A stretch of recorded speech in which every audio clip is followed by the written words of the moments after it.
All right, I would like to call this meeting to order. Good morning, everyone, and welcome to our joint subcommittee between Assembly Ways and Means and Senate Finance, the Subcommittee on Public Safety, Natural Resources, and Transportation.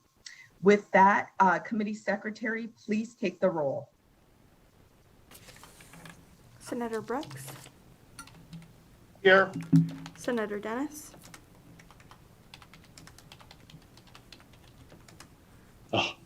Here. Senator Goycochea. Here. Assemblywoman Monroe Moreno. Assemblywoman Peters. Here. Assemblywoman Titus.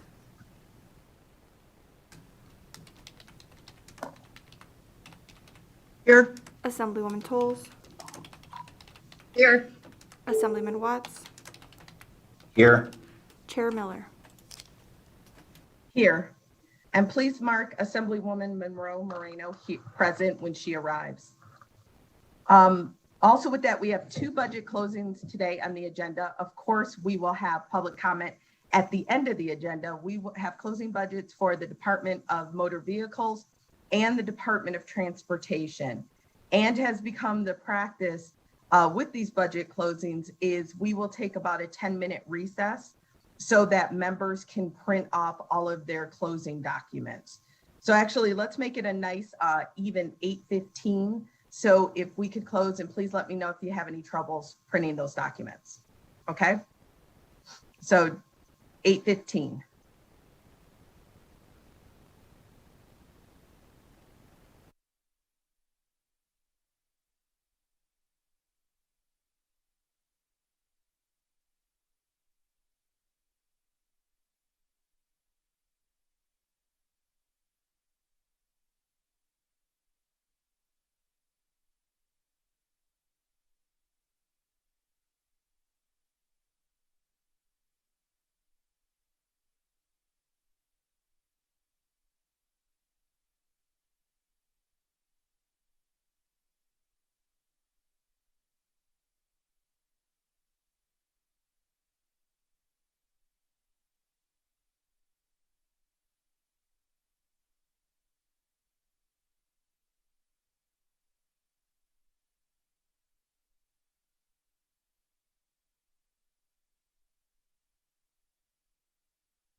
That's like an old school phone. I had to do it because there's so many sounds and distractions and everything that, you start to become very desensitized to it. So finally I was like, I need to know when it's the phone, and turn on an old school ringer. Yes. And of course I that thought was you my had like a bat phone, like on your desk, the good old fashioned style. Pick that up. good old fashioned. And it does.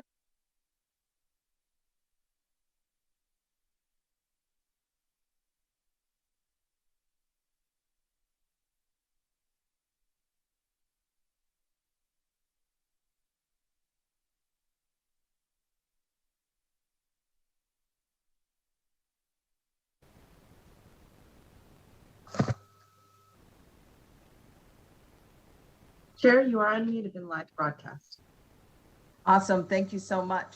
Well, I would like to welcome everybody back to the subcommittee. As stated before, we have 2 budget closings today. We will begin with the Department of Motor Vehicles. And so we are ready. Thank you, Madam Chair. For the record, Adam Dross with the LCB Fiscal Analysis Division. Today, the subcommittee will be closing 14 Department of Motor Vehicles, or DMV budgets, as well as the Nevada Department of Transportation Administration budget. The first budget can be found in your closing packet on page 3 of your closing packet, and this is the DMV Director's Office that is responsible for the general administration of the DMV. The major issue in this budget can be found on page 4, and this is related to the administrative cap, the highway fund revenue projections, and the department budget reductions. In December 2020, the Department of Motor Vehicles provided its projections for highway fund revenue it collects for FY21 and the 21-23 biennium, as well as actual collections for FY 2020, which are reflected at the table on the bottom of page 4 of your packet. As you can see, highway fund revenue is projected to be lower in 22 and 23 as projected in the executive budget after a $547.3 million in FY 2020, falling to $460.7 million in FY 2021, which is largely due to the effects of COVID, as well as the redirection of the 75% governmental services tax to the general fund in FY 2021, as approved during the 31st special session. Then highway fund falls to $533.8 million in FY 2022, and increases slightly to $535.6 million in FY 2023. And again, a lot of this reduction is as was projected due to the ongoing effects of the COVID-19 pandemic. Fiscal staff would also note that NRS 408235 limited the DMV from expending no more than 22% of its highway fund collections on administration historically, and that excludes the gasoline tax revenue that is not subject to this limitation. This administrative cap was increased to 27% by the 2015 legislature due to its approval of the department's system transformation project, which will replace the DMV's current mainframe computer system. That increased cap is scheduled to sunset at the end of FY 2020.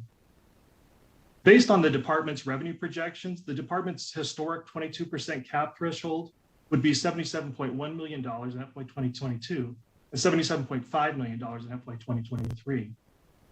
If all the projected expenditures associated with the department, as well as the system transformation effort and all other one-shot highway fund appropriations were considered on the calculation, the governor's finance office calculates that the executive budget recommendations, the DMV would be under the historic 22% cap by $6.2 million in FY22, but over the 22% cap by $35,869 in FY 2023. During the department's pre-session budget hearing on January 25th, the DMV director indicated that a bill draft request would be submitted to extend the 27% administrative cap. In addition, due to the highway fund revenue projections, the DMV director indicated during that budget hearing that the governor recommends various budget reduction measures. That included the elimination of 64 vacant DMV positions, only purchasing 1/2 of the equipment scheduled for replacement, and foregoing printer maintenance over the next biennium. During the department's budget hearing on February 24th, members of the subcommittee expressed concerns with the governor's recommendation to eliminate the 64 vacant DMV positions. Fiscal staff has provided a table documenting those 64 positions on page 6 of your packet. You will note that a large portion of these are reflected in the Field Services Division with 35 of those positions. Overall, this reduction provided highway fund savings of $9.1 million over the biennium. In response to the subcommittee's concerns, the department indicated it would update its highway fund revenue projections in March 2021 and identify the reductions that could be restored if the revenue forecast improved. On April 1st, the DMV provided updated highway fund revenue projections, which are provided on the table on the top of page 7 of your document. As the table illustrates, total highway fund revenue is now projected to increase by $50.5 million in FY22 and $57.3 million in FY23 when compared to the original projections reflected in the governor's recommended budget. Further, the highway fund revenue that is considered under the department's administrative cap is projected to increase by $29 million in FY22 and $33.1 million in FY23 when compared to the original projections reflected in the governor's recommended budget. Based on the updated projected increases in the highway fund revenue, the department requests that all 64 positions that are recommended by the governor for elimination be retained in the upcoming biennium and funded with highway fund appropriations. In addition, on April 3rd, the director of the governor's finance office also provided a letter to the LCB Fiscal Analysis Division recommending all of the DMV's E605 decision units not be approved, so the 64 positions could be retained in the upcoming biennium. The governor's finance office indicates this restoration of these positions would allow the DMV to recruit and fill these vacant positions, which could provide adequate staffing levels to perform essential tasks and reduce backlogs and wait time. The governor's finance office also provided an updated administrative cap calculation for the department based on the updated revenue projections. Based on the governor's finance office calculations, which appear to include various budget amendments and technical adjustments requested by the department, the DMV estimates it would be below the historic 22% administrative cap by $1.9 million in FY22 and $6.6 million in FY23.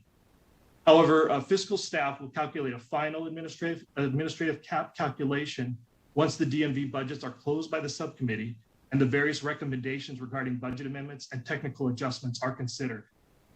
This final administrative cap calculation will be provided when the subcommittee's closing report for the DMV is presented before the money committees. I would also note the governor also recommends purchasing 1/2 of computer equipment scheduled for replacement as another budget reduction measure. And the DMV and the governor's finance office reviewed the computer equipment recommended for replacement over the upcoming biennium. Based on this review, as well as the updated highway fund projections, the DMV and the governor's finance office request various changes to the computer equipment that the governor originally recommended for replacement in the upcoming biennium. This will be discussed in the closings for the various DMV budgets, as well as the hearing for Bill Draft Request 1135 that would provide a one-shot highway fund appropriations to fund computer replacement in other DMV budgets. So does the committee wish to recommend not approving the E605 decision units in the DMV budgets that reflect the governor's recommendation to eliminate 64 vacant positions, which would require additional highway fund appropriations of $9.1 million over the 2021-23 biennium and allow the department to retain these positions? Fiscal staff requests authority to enter any necessary technical adjustments in the various DMV budgets containing these decision units and the DMV's cost allocations based on the subcommittee's recommendation. Thank you, Madam Chair. Thank you. Members, do we have any questions? Assemblywoman Tolles?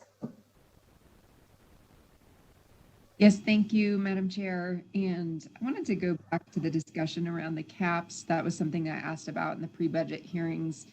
And I wanted to know specifically, I know that we are going to be under the historic 22% cap for fiscal year 2022, but we're projecting to be over in 2023, but only by $35,000. And so what percentage does that put us at? Thank you for the question. Adam Dross with LCB Fiscal Analysis Division. Assemblywoman Tolles, I would note that was based on the governor's recommendation. That did not reflect the updated highway fund revenue projections, as well as the budget amendments, some of the technical adjustments that are included. Fiscal staff will provide an updated cap calculation once all of the technical adjustments and budget amendments are considered by the subcommittee. And that'll be presented when this full committee closes the DMV budgets.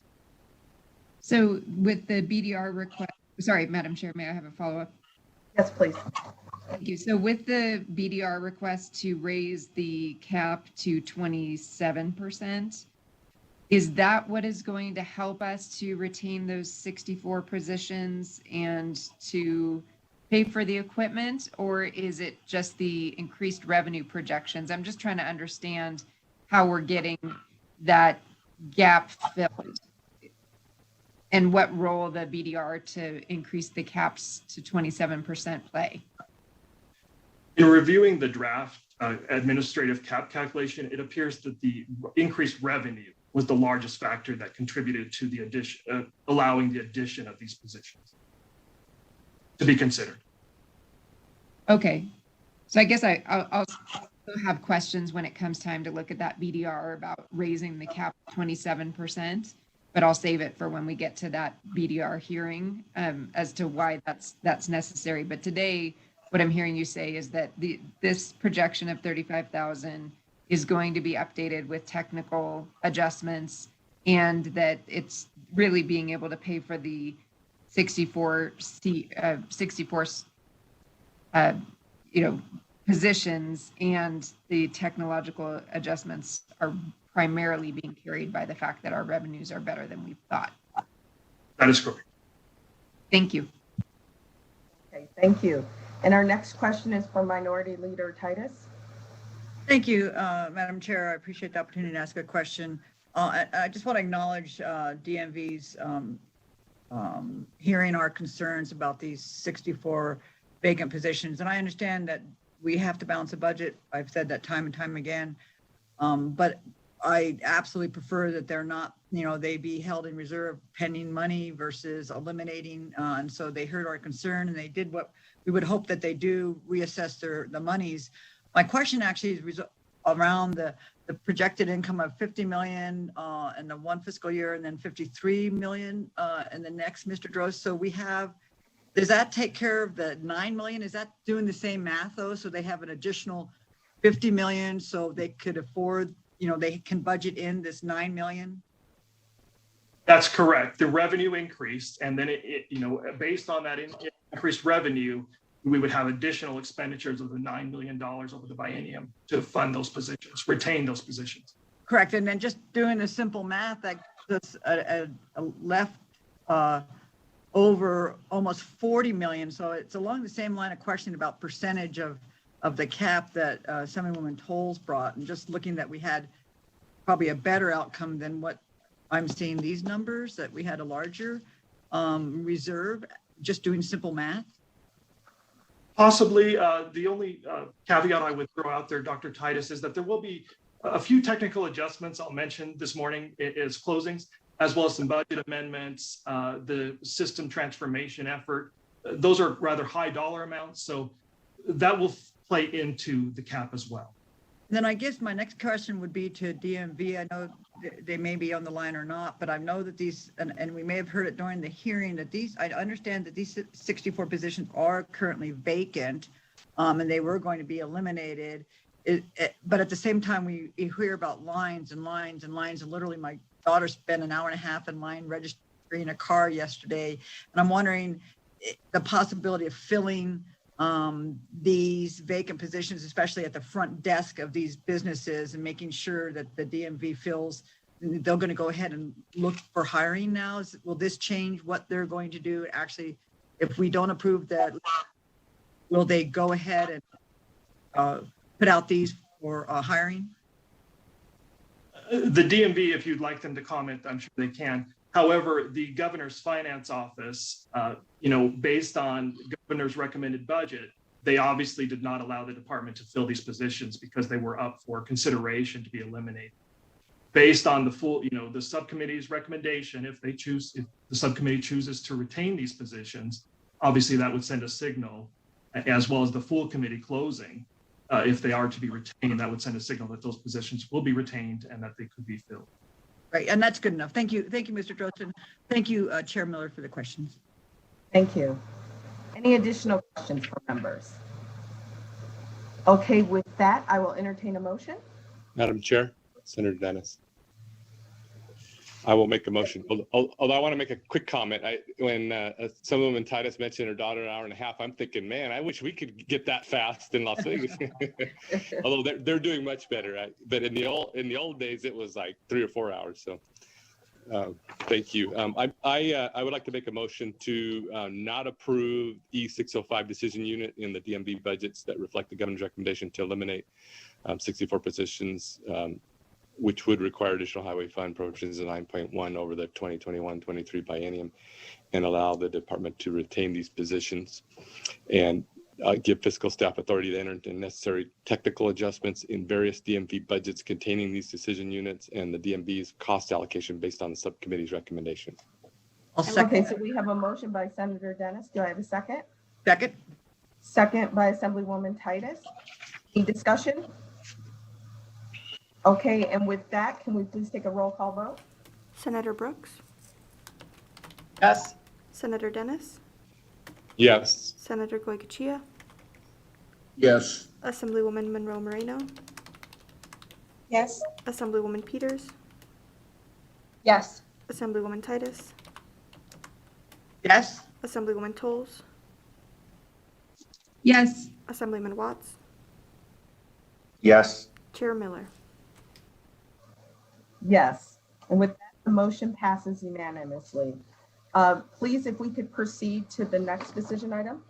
Thank you, Madam Chair. Other closing items include new software, new equipment, transfers, as well as base budget technical adjustments for updated revenue projections, which reduced highway fund appropriations in this budget by $239,826 in FY 2022, $305,174 in FY 23.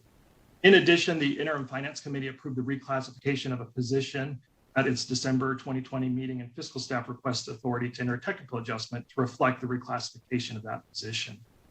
Fiscal staff also requests authority to adjust the cost allocation revenue in this budget from the fee-funded budgets. Other items include the elimination of a vacant public information officer, and fiscal staff requests authority to adjust the personnel and associated costs in this decision unit based on the decision by the subcommittee that was just moved in major closing issue 1.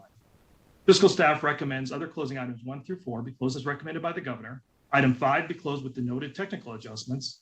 Item 6 be closed consistent with the subcommittee's decision on major closing issue 1, and request authority for staff to make other technical adjustments as necessary. Thank you, Madam Chair. Thank you. Members, any questions?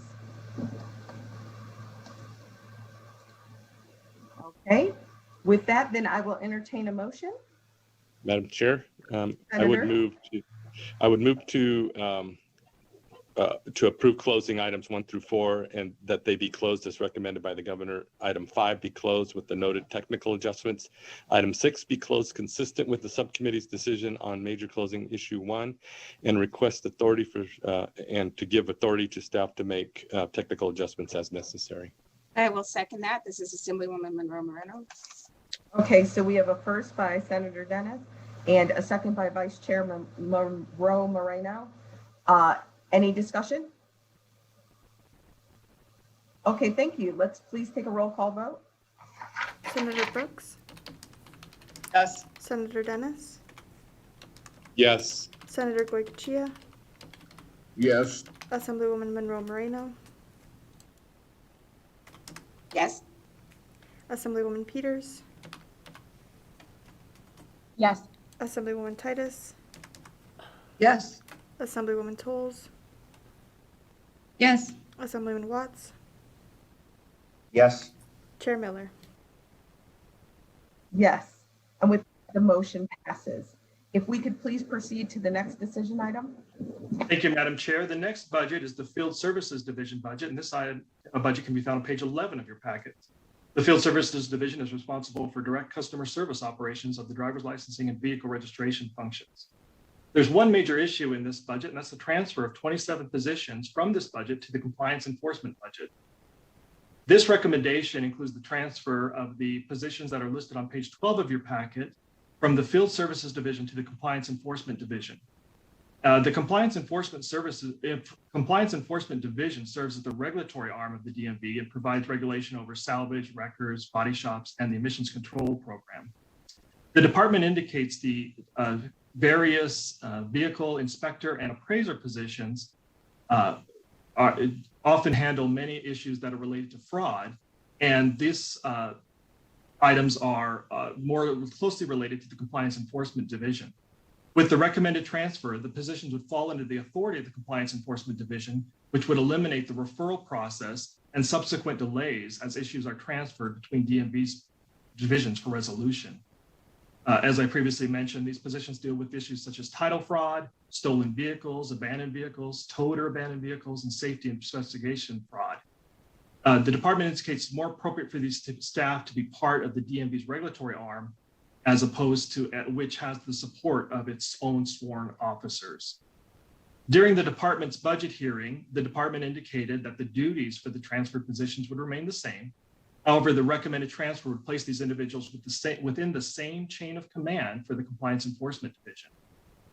This would allow those individuals to handle various situations, such as those fraud issues, in a more timely manner. If approved, fiscal staff request authority to enter various technical adjustments, including eliminating a DMV services technician position that was inadvertently included in this decision unit. Also, fiscal staff requests to allocate the rent expenditures associated with these positions to the Compliance Enforcement Division. And fiscal staff also requests authority to update the Compliance Enforcement Division cost allocation based on the transfer of these positions to the Compliance Enforcement Division, since that cost allocation is based on FTE and should reflect these changes for those number of positions between the two budgets. So does the subcommittee wish to recommend the transfer of the 27 positions to the Compliance Enforcement Division and provide fiscal staff with authority to enter the technical adjustments noted and any other necessary technical adjustments? Thank you, Madam Chair. Thank you. Members, do we have any questions? Senator Gokachia? Yes, thank you, Madam Chair. And I'm just wondering about these, if we're moving these compliance enforcement officers out, in some of the field offices, typically, when you go to register a vehicle, actually that person has to leave the field office and go out and do an inspection on the vehicle. Now, is that going to change, especially in some of the rural communities? I know the assessor goes out and checks the vehicle and the VIN number. Will compliance and enforcement be doing that now, or will it be someone stationed there? How's that going to work? Senator, I can't speak in great detail, but I do know that during the budget hearing, the department indicated that the duties and responsibilities for these positions would not change. This would just be a reporting structure change only. Thank you. Thank you, Madam Chair. Thank you, Senator. I believe we have a question from Assemblywoman Titus. Thank you, Madam Chair. During our hearing on this field services budget, they mentioned that Senate Bill 48 was pre-filed to help with some of this along with county assessors. That bill looks like it was exempted, but maybe died. Will that affect any of this budget decisions? Assemblywoman Titus, I don't believe that would affect this decision unit. This is just, this is a transfer, so. Okay, very good. Thank you. Okay, not seeing any additional questions, I will entertain a motion. Madam Chair, Senator. Yes, Senator. I would move to recommend the transfer of the 27 positions to the Compliance Enforcement Division and provide fiscal staff with authority to enter the technical adjustments noted and any other necessary adjustments. Okay, I have a motion by Senator Dennis. Do I have a second? I will second the motion. Okay, second by Vice Chair Monroe Moreno. Any questions? Okay, committee staff, Senator please Brooks? take the roll call vote. Senator Brooks? Yes. Senator Dennis? Yes. Senator Goycochea? Yes. Assemblywoman Monroe Moreno? Yes. Assemblywoman Peters? Yes. Assemblywoman Titus? Yes. Assemblywoman Tolles? Yes. Assemblyman Watts? Yes. Chair Miller? Yes. And with that, the motion passes. Let's proceed, please. Thank you, Madam Chair. Other closing items include some travel expenditures, new equipment and transfers, as well as base budget technical adjustments for updated revenue projections, which reduced highway fund appropriations in this budget by $4.8 million in 22 and $5.7 million in FY 2023. Fiscal staff would also note the department utilizes a queuing system, Qmatic, to manage its customers as its field offices. The department indicates the number of text messages increased in recent months as field offices have adapted to the COVID-19 pandemic, and the department has modified its contract with Qmatic to increase the number of text messages to 7 million per year, which increased the contract cost. Fiscal staff request authority to enter technical adjustments to increase that cost from $15,363 in FY22 and $15,735 in FY23 to $70,000 in each of the biennium to reflect that increased contract cost. Other closing items also include the elimination of the 35 vacant positions in this budget, and fiscal staff request authority to adjust the personnel and associated costs in this decision unit based on a decision by the subcommittee in the DMV Director's Office budget.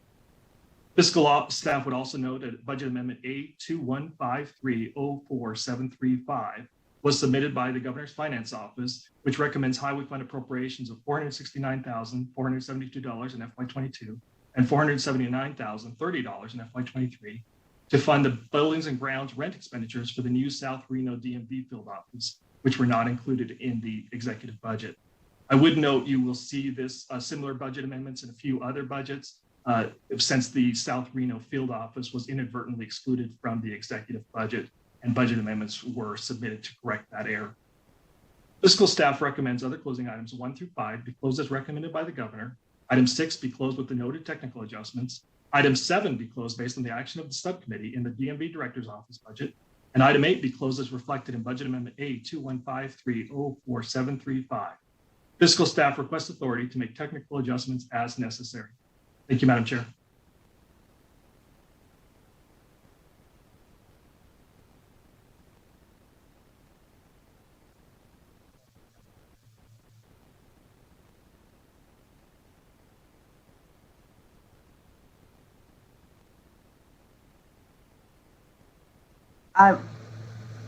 I'm sorry, my sound is going in and out. I believe the recommendation. Do you want me to repeat that, Chair, or? Did you say it? It's like. Yeah, Okay. I hope it went through. Okay, well, I have it written in front of me. So with that, members, do we have any questions? Okay, not seeing any, I will entertain a motion. Madam Chair, I would move to recommend other closing items 1 through 5 be closed as recommended by the governor. Item 6 be closed with the noted technical adjustments. Item 7 be closed based on the actions of the subcommittee in the DMV Director's Office budget. And item 8 be closed as reflected in Budget Amendment A215304-735. And that fiscal staff have authority to make technical adjustments as necessary. Okay, so we have a first. Can I get a second? Second the motion? Okay, second from Vice Chair Monroe Moreno. Any questions on the motion? Can we have a roll call vote? Senator Brooks, Yes. Senator Dennis, Yes. Senator Goycochea, Yes. Assemblywoman Monroe Moreno, Yes. Assemblywoman Peters, Yes. Assemblywoman Titus, Yes. Assemblywoman Tolles, Yes. Assemblyman Watts, Yes. Chair Miller. Yes. And with that, the motion passes. Let's proceed. Thank you, Madam Chair. The next budget can be found on page 17 of your packet, and this is the Administrative Services Division, which provides support services for the department, including revenue collection, purchasing, contracts management, budgeting, and the like. The major closing issue in this budget is credit card merchant fees. The governor recommends credit card merchant fees expenditures of $10 million in FY22 and $10.9 million in FY23. In total, the updated fees, these fees will be funded with highway fund appropriations of $5.4 million in FY22 and $6.3 million in FY23, with the remaining amount funded with vehicle report of sale or title processing fee revenue and cost allocation revenue in this budget. These fees are driven by two factors, the first being the number of credit card and debit card transactions, and the second being the fees charged by Wells Fargo, the state's credit card vendor, to process these transactions. The department provided its historic credit and debit card transactions and the average fees to process those transactions for FY16 through FY 2020, and that can be found on the table of page 18 of your packet. As you can see, credit card fees have increased in recent years from $7.1 million in FY 2018 to $7.8 million in FY 19, with a slight reduction in FY 2020 to $7.3 million, largely related to the COVID-19 pandemic and the closure of DMV field offices. In addition, the department provided on the top of page 19 of your packet, the historic information, as well as a modified FY 2020 to kind of normalize those FY 2020 expenditures to account for the COVID-19 pandemic, and then their projections for the upcoming biennium. As you can see, the department indicates when the executive budget, the department projected that $9.4 million would be spent on these fees in FY 21, and again, $10 million in FY 22, $10.9 million in FY 23. The average fees per transactions have also gone up in recent years, with the department projecting those average fees to continue to increase from $6.11 in FY 2021 to a projected increase of $6.48 per credit card transaction in 23. In addition, the number of credit card transactions are also increasing in recent years, increasing in 3.6% in FY 19 and projected to increase up to 6.8% in FY 21, again, somewhat related to the COVID-19 pandemic. As members of the subcommittee may recall, the Department of Taxation indicated during its pre-session hearing that it had recently implemented the use of credit card fee payments for taxpayers, and the Department of Taxation utilizes a service and charges a flat convenience fee of 2.2%. The DMV indicated that it did not plan on doing a similar fee, as it considers merchant fees to be the cost of doing business. The department indicates that electronic payments benefits both the department and its customers. And while it would provide highway fund savings, the DMV is concerned that implementing additional fees for customers that use electronic payments would drive more customers away from completing transactions online and into the DMV offices. In addition, the DMV estimates it would require 6,000 programming hours to implement that change. And it also has an IT transformation effort and does not believe it would be appropriate to engage in such a large programming effort in its current operating system. The DMV also noted that the state's merchant services contract is going out to bid, and it is unknown which vendor will be chosen and if convenience fees will be an option in the next contract, and that's being handled by the state treasurer's office. Fiscal staff would note the 2019 legislature approved expenditures of $8.8 million in each year of the current biennium for credit card fees.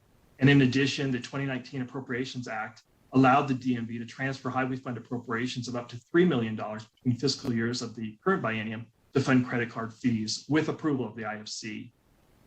The IFC did approve the deletion of highway fund appropriations of about $500,000 in FY 2020 and the addition of highway fund appropriations of about $500,000 in FY 21 to fund credit card fees.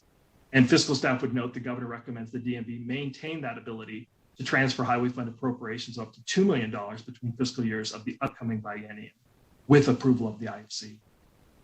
During the department's budget hearing, the subcommittee expressed concerns with the amount of funding required for these credit card fees. And again, the DMV reiterated that it considers this the cost of doing business, provides a convenient method for customers to pay amounts due, and is easier for the department to collect than other payment measures. The DMV indicates with cash, there are costs for time spent opening, balancing, closing cash drawers, preparing deposits, paying for armored services for transporting deposits to the bank, processing adjustments, and resolving issues. And this is not the case with these electronic payments. The department also indicated that it projects credit card fees will continue to increase as DMV customers are encouraged to complete their transactions online, and the department continues to modify its systems to allow additional services to be conducted online. The department pointed to its recent My DMV web portal enhancements that allow individuals without a social security number to complete transactions through that portal. The DMV also indicated that they recently added driver's license and identification card renewal transactions online, which allows those transactions to be completed online rather than in a field office. NRS 353-1465 allows state agencies to collect a convenience fee for costs associated with credit card fees, but the amount collected may not be greater than the agency's credit card fee expenditures in a fiscal year. Accordingly, the subcommittee expressed interest in the possibility of a convenience fee for credit card transactions. The DMV maintained that its customer base is much larger and different than the Department of Taxation, with taxation generally dealing with businesses, while the DMV serves many more customers who may not be willing to pay the additional fee. The DMV expressed its concern that implementing a fee would drive people into the field office to avoid the fee, with the department noting that many customers struggle to pay the current average registration fee of $232. If that were to occur, the DMV believes implementing a fee could lead to increased wait times and costs to process other methods of payment. The department also reminded this subcommittee that it's undergoing an IT system transformation effort, and it did not seem prudent to implement the extensive changes needed. During the department's budget hearing for the System Technology Application Redesign budget on March 17th, the department indicated its new financial system would be required to collect credit card fees if a future legislature decides to implement such a fee. I would note the department provided updated expenditure projections on bottom of page 21 of your packet. This was provided on March 29th. And this reflects the revised credit card merchant fees expenditures for the upcoming biennium based on the additional expenditure information through February 2021. As illustrated in the table, the department's updated projections reflect a slight reduction of $113,485 over the 21-23 biennium when compared to the amounts in the executive budget. Since the revised DMV projections incorporate the latest expenditure information, the subcommittee may consider providing fiscal staff with authority to enter the department's revised expenditure projections. Fiscal staff would also request authority to enter technical adjustments to adjust the cost allocation that funds a portion of these expenditures with funding from DMV fee-funded budgets, since the department has provided a revised cost allocation. The subcommittee could also consider taking actions similar to the 2019 legislature concerning credit card fees, whereby expenditures of $8.8 million were approved in each year of the 2019-21 biennium for credit card fees. In addition, the 2019 Appropriations Act allowed the DMV to transfer highway fund appropriations of up to $3 million between fiscal year. And as I noted, the governor recommends the DMV maintain the ability to transfer highway fund appropriations between fiscal years of the 21-23 biennium to fund credit card merchant fees with approval of the IFC. So similar to the action of the 2019 legislature, the subcommittee may consider approving the department's revised projected credit card expenditures of $10 million in FY22 and apply that $10 million in each year of the upcoming biennium and provide the department with the ability to transfer highway fund appropriations to fund credit card fees between the fiscal years in the 21-23 biennium with approval of the IFC. However, I would note this option may increase the likelihood of the department requesting a supplemental highway fund appropriation during the 2023 legislative session. So on page 22 of your packet, there are two options for the subcommittee's consideration. Option A is approving the governor's recommendation for credit card fees and provide fiscal staff with authority to make technical adjustments to reflect expenditures of $10 million in FY22 and $10.7 million in FY23 based on the department's updated projections. When compared to the amounts in the executive budget, this option would result in a reduction in highway fund appropriations of $113,485 over the 21-23 biennium. In addition, approve the governor's recommendation to provide the DMV with the ability to transfer highway fund appropriations of up to $2 million between fiscal years of the 21-23 biennium to fund credit card fees with approval of the IFC. Option B is approve the department's revised FY22 credit card fee projections of $10 million in both FY22 and FY23, and provide the department with authority to transfer highway fund appropriations of up to $2 million between each fiscal year of the 21-23 biennium to fund credit card fees. When compared to the amounts in the executive budget, this option would result in a decrease in highway fund appropriations of $785,535 over the 21-23 biennium. However, this may increase the likelihood of the department requesting a supplemental highway fund appropriation during the 2023 legislative session. Fiscal staff requests authority to enter any necessary technical adjustments, including updates to the cost allocation for the fee-funded budgets and incorporating back language in the Appropriations Act based on the action of the subcommittee. Thank you, Madam Chair. Thank you. And with that, members, do we have any questions? Assemblywoman Tolles? Thank you, Madam Chair. I just have a couple questions. Obviously, we have a lot of questions and concerns around using, absorbing that 2.2% fee. And I do agree that we really should be looking at transferring over that to the public, as we are seeing taxation is doing and others. But I understand during the pandemic that might be difficult to do. I was curious though, on page 20, it says that you estimate that the DMV estimates it would require 6,000 programming hours to make that transition. Do we know what that estimated cost of those 6,000 hours would be to the department? I do not have a total amount for that. If they were MSA contractors, those can range from $100 to $150 per hour. So to kind of give you an idea, if they were to use external MSA contractors to perform that service. And as I noted, there is that system, a transformation effort by the department to move from their current system to an updated system. Okay, thank you. Just quick follow-up, Chair. Sure.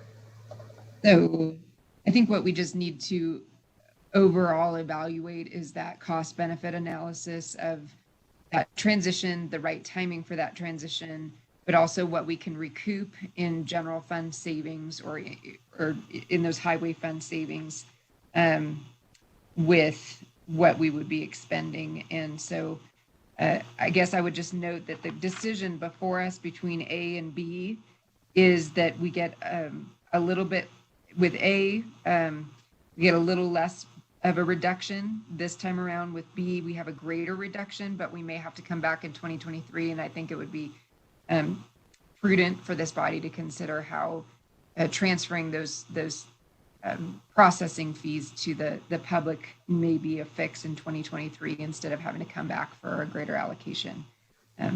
So just wanted to share how I'm reasoning through this, and thanks for the questions, Chair. Okay, thank you, Assemblywoman. With that, not seeing any additional questions, I will take a motion on Madam Chair, sorry.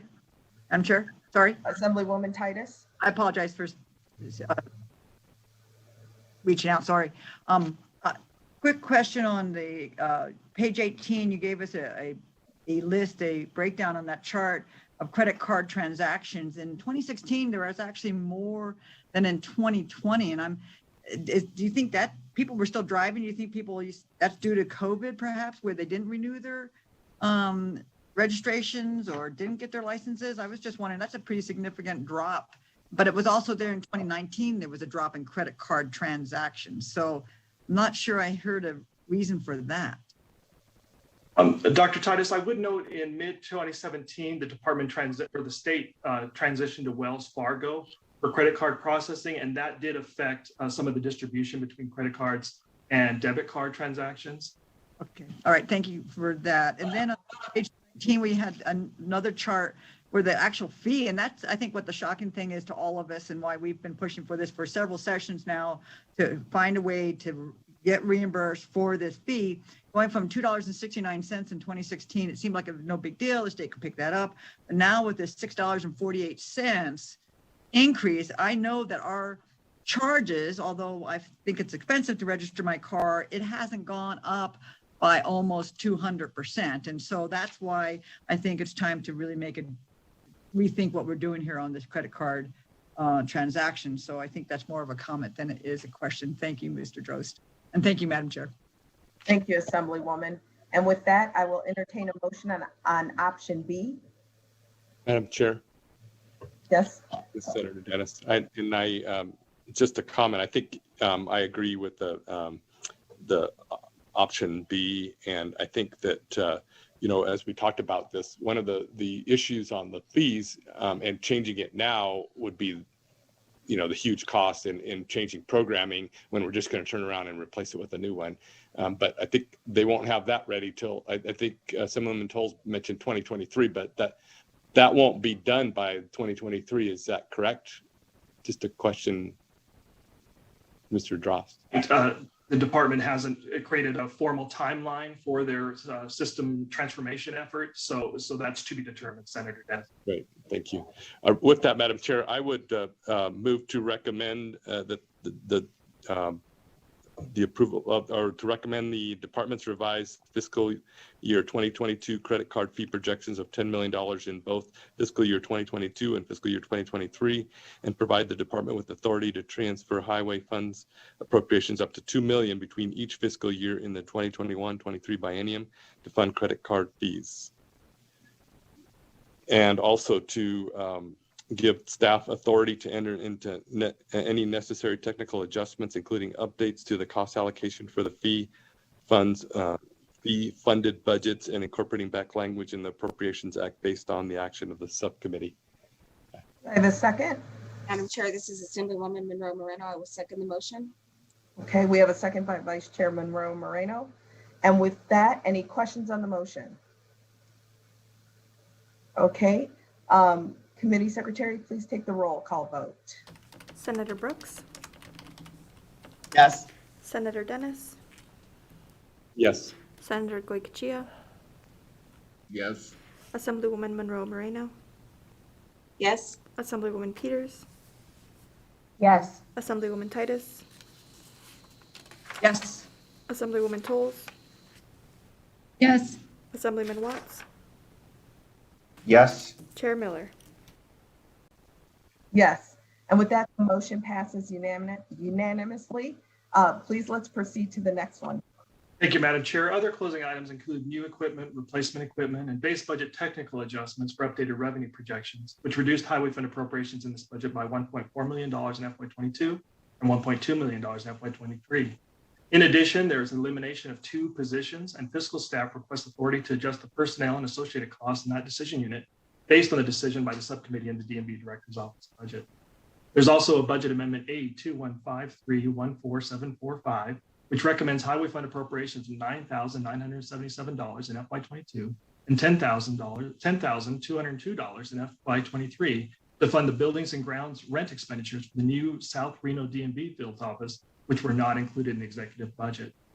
Fiscal staff recommends other closing items 1 through 4 be closed as recommended by the governor. Item 5 be closed with the noted technical adjustments. Item 6 be closed based on the action of the subcommittee in the Dmv Director's Office budget. And item 7 be closed as reflected in budget amendment A215314745. Fiscal staff requests authority to make technical adjustments as necessary. Thank you, Madam Chair. Thank you. Members, any questions? Okay, I will take a motion. Madam Chair, I would make a motion to recommend the other closing items 1 through 4 be closed as recommended by the governor. Item 5 be closed with the noted technical adjustments. Item 6 be closed based on the actions of the subcommittee in the Dmv Director's Office budget, and that item 7 be closed as reflected in budget amendment A215314745, and give staff authority to make technical adjustments as necessary. Okay, we have a motion by Senator Dennis. Do I have a second? I second the motion. Second by Vice Chair Monroe Moreno. With that, Committee Secretary, please. Oh, I'm sorry. Any discussion on the motion? Okay, now can we have a roll call vote? Senator Brooks, Yes. Senator Dennis, Yes. Senator Goycochea, Yes. Assemblywoman Monroe Moreno, Yes. Assemblywoman Peters, Yes. Assemblywoman Titus, Yes. Assemblywoman Tolles, Yes. Assemblyman Watts, Yes. Chair Miller. Yes. And with that, the motion passes. Can we proceed to the next budget? Thank you, Madam Chair. The next budget is the Dmv Motor Automation budget. This is the Motor Vehicle Information Technology Division for the department. One major issue in this budget can be found on page 26 of your packet, and this is the reclassification of 7 classified positions. And the governor recommends highway fund appropriations of $81,715 over the biennium to reclassify these 7 classified IT positions. This is based on a review by the Division of Human Resource Management, and the positions, the 7 positions are reflected on the table in the middle of page 26 of your packet. This is one IT Manager 2 position being reclassified as IT Manager 3 position based on the Division of Human Resource Management review of that position that found that the reclassification was warranted due to its work in project management, fiscal budget planning, and implementation. In addition, the 5 current IT Professional 4 positions are requested to be reclassified as IT Manager 2 positions. And again, this is based on the Division of Human Resources Management's review of those positions that found that they were working at the level of an IT Manager 2 position. In addition, there's one other position, IT Technician 3 position, that is recommended to be reclassified as a Business Process Analyst 1 position. And the department indicates that's due to the position requiring extensive knowledge and work in both IT and program staff, and it's more aligned with the Business Process Analyst position reclassification. During the department's budget hearing, the department indicated that the duties associated with these positions have changed over time as the department's combined automotive revenue and registration system, or CARS application, has grown in size and complexity. These positions have assumed more responsibility as that system has grown. It was also noted that the Division of Human Resource Management reviewed these positions in 2018, and the subcommittee asked why those reclassifications were not recommended during the 2019 legislative session. The agency indicated that they did provide those or request that in its agency requested budget. However, the governor did not include them in the executive budget presented for the 2019 legislature, but has for the 2021 legislature's consideration. I would note the IT Technician 3 position is currently filled, and NAC specifies the employee's movements on the salary schedule. Based on NAC, if the subcommittee recommends approval of this reclassification, this position should be budgeted at a higher step, and fiscal staff would request authority to enter a technical adjustment to correct this oversight. Does the subcommittee wish to recommend the reclassification of these 7 positions contingent upon approval of the reclassification by the Division of Human Resource Management and provide fiscal staff with technical authority to correct the budgeted salary for the IT Technician 3 position and make other technical adjustments as necessary? Thank you, Madam Chair.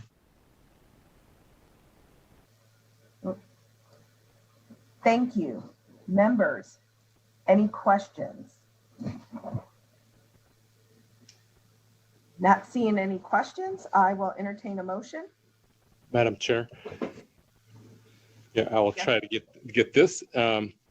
I would recommend the continuation of DMV's transformation effort by approving the continuation of the DMV transformation effort.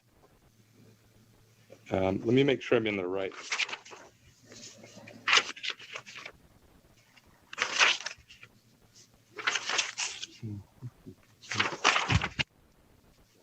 The one. Okay. Senator Dennis, it's on page 27 of your packet. It's missing the. Thank you. So I recommend the reclassification of these 7 positions contingent upon approval of the reclassifications by the Division of Human Resource Management and provide staff with technical authority to correct the budgeted salary for IT Technician 3 position and make any other technical adjustments as necessary. Do I have a second? Second the motion? Okay, so we have a motion by Senator Dennis and a second by Vice Chair Monroe Moreno. Any questions on the motion? Okay, with that, can we have a roll call vote? Senator Brooks, Yes. Senator Dennis, Yeah. Yes. Senator Goycochea, Yes. Assemblywoman Monroe Moreno, Yes. Assemblywoman Peters, Yes. Assemblywoman Titus, Yes. Assemblywoman Tolles, Yes. Assemblyman Watts, Yes. Chair Miller. Yes, and with that, the motion passes unanimously. May we move on to the next item? Thank you, Madam Chair. Other closing items include placement in new equipment, as well as base budget technical adjustments for updated revenue projections, which increased highway fund appropriations in this budget by $1.7 million in FY22 and $1.6 million in FY23. The executive budget also inadvertently included a balance forward from FY21 into FY2022 of $13,900, and fiscal staff requests authority to enter technical adjustments to eliminate this balance forward in FY2022. Fiscal staff also requests authority to adjust the cost allocation revenue that supports this budget with funding from the various DMV funded budgets. Other closing items include the elimination of 7 vacant positions in this budget, and fiscal staff requests authority to adjust the personnel and associated costs in this decision unit based on the decision by the subcommittee and the DMV Director's Office budget. Also, Budget Amendment A2152444715 recommends highway fund appropriations of $14,228 in FY22 and $14,519 in FY23 to fund the buildings and grounds rent expenditures for the new South Reno DMV field office, which were not included in the executive budget. Fiscal staff recommends other closing items 1 through 3 be closed as recommended by the governor. Item 4 be closed with the noted technical adjustments. Item 5 be closed based on the action of the subcommittee and the DMV Director's Office budget. And item 6 be closed as reflected in Budget Amendment A2152444715. Fiscal staff requests authority to make technical adjustments as necessary. Thank you, Madam Chair. Thank you. Members, any questions? Okay, not seeing any questions, I will take a motion. Madam Chair, I would move to recommend that other closing items 1 through 3 be closed as recommended by the governor. Item 4 be closed with the noted technical adjustments. Item 5 be closed based on the action of the subcommittee in the DMV Director's Office budget. And item 6 be closed as reflected in Budget Amendment A2152444715. And that's fiscal staff be given authority to make technical adjustments as necessary. Okay, we have a motion by Senator Dennis. Do I have a second? I will second the motion. Second by Vice Chair Monroe Moreno. Any questions on the motion? Okay, Committee Secretary, can we have a roll call vote? Senator Brooks, Yes. Senator Dennis, Yes. Senator Goycochea, Yes. Assemblywoman Monroe Moreno, Yes. Assemblywoman Peters, Yes. Assemblywoman Titus, Yes. Assemblywoman Tolles, Yes. Assemblyman Watts, Yes. Chair Miller.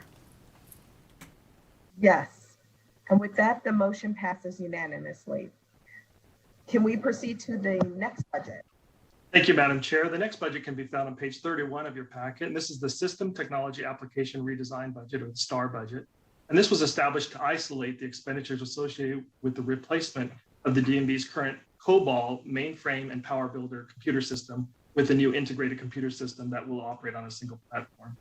The STAR project was funded in the current biennium with technology fee revenue exclusively, although highway fund appropriations were provided for this project in prior biennia. Pursuant to NRS 41064, the technology fee revenue is collected by assessing a $1 technology fee on any transaction performed by the DMV for which its fee is charged. On page 32 of your packet, you can see discussion of the major closing issue, which is the continuation of the DMV transformation effort, with the executive budget recommending reserve reductions of $5.4 million over the biennium and extending the collection of the dollar technology fee in FY23 to continue the DMV's transformation effort that would replace the department's existing computer system. To further support this project, Budget Amendment A215-02-4716 was submitted on March 12, 2021, that recommends highway fund appropriations of $49.6 million over the biennium and reserve reductions of $7.3 million in FY23. To provide some project background, the 2015 legislature initially approved the governor's recommendation to begin the replacement of the department's current system. At that time, the department projected that system would require 5 years to implement, fiscal year 16 through FY 2020, for a total cost of $109.4 million. After the 2015 legislature approved the start of the project, the department selected a vendor in April 2016. However, in January 2018, after some issues with the selected vendor, the department implemented a get well pause for the project. In 2018, the department released a request for proposal for replacement, a driver license and vehicle registration system with an integrated financial system. However, only one vendor responded to the request for proposal. And in early 2019, the request for proposal evaluation committee rejected that proposal. I would note the department has spent $33.4 million on this project to date. And the department indicated during the 2019 legislative session that it would take a revised approach for the project by conducting a baseline study of its existing system and needs. Based on this revised approach, the 2019 legislature approved 7 new master service contract agreement positions, as well as software to provide data cleansing services. The 2019 legislature also approved a vendor to conduct a baseline study of the department's existing IT systems and needs, a contractor to provide independent verification and validation services, a part-time master service agreement project manager position, contract services to update the DMV website, as well as 8 full-time state positions to assist with the continuation of this project in the current biennium. During the department's pre-session budget hearing in January, the department indicated that it did enhance the MyDMV web portal to allow access to residents without social security numbers. It implemented changes that allow driver's license to be renewed online, contract positions, and implemented software to begin data cleansing, completed the baseline assessment, alternative analysis, and roadmap to determine future planning for this project, combined the management services and programs division staff and the system STAR staff under a reorganized research and project management division. The department also indicated that it continues its efforts to redesign the department's website. So the recommendations in the executive budget reflect the continuation of 8 full-time state positions, a contractor to provide independent verification and validation services, project oversight, and change management services for a cost of $2.6 million over the biennium, 1 part-time master service agreement project manager position, as well as data cleansing software. The executive budget also includes decision E235, which recommends the continuation of the dollar technology fee. As I mentioned, this is established in NRS and allows the DMV to collect a non-refundable dollar fee on any transaction performed by the DMV for which a fee is charged. Under current law, that fee is set to expire on June 30th, 2022. However, the governor recommends extending the collection of this fee. The department indicates Bill Draft Request 1096 has been submitted to support extending the collection of the fee, as well as extending the DMV's current administrative cap of 27%. Historically, NRS 408235 limited the DMV from expending no more than 22% of highway fund collections on administration. However, the department's administrative cap is currently raised to 27% through June 30th, 2022. The 2019 legislature extended the collection of the technology fee through FY22 through the passage of Senate Bill 542. It should be noted that Senate Bill 542, which was passed in the Senate with a simple majority, was later challenged in court to determine if a 2/3 majority vote was required for that legislation. The district court ruled that the bill generated revenue for the state and as such required a 2/3 majority in both houses of the legislature to pass. However, the district court decision has been appealed to the Nevada Supreme Court and a final decision has not been issued as of today. Based on the governor's recommendations, it appears the DMV would maintain a minimum level of $11.1 million in this budget to possibly address refunding this fee based on the outcome of the case before the Nevada Supreme Court.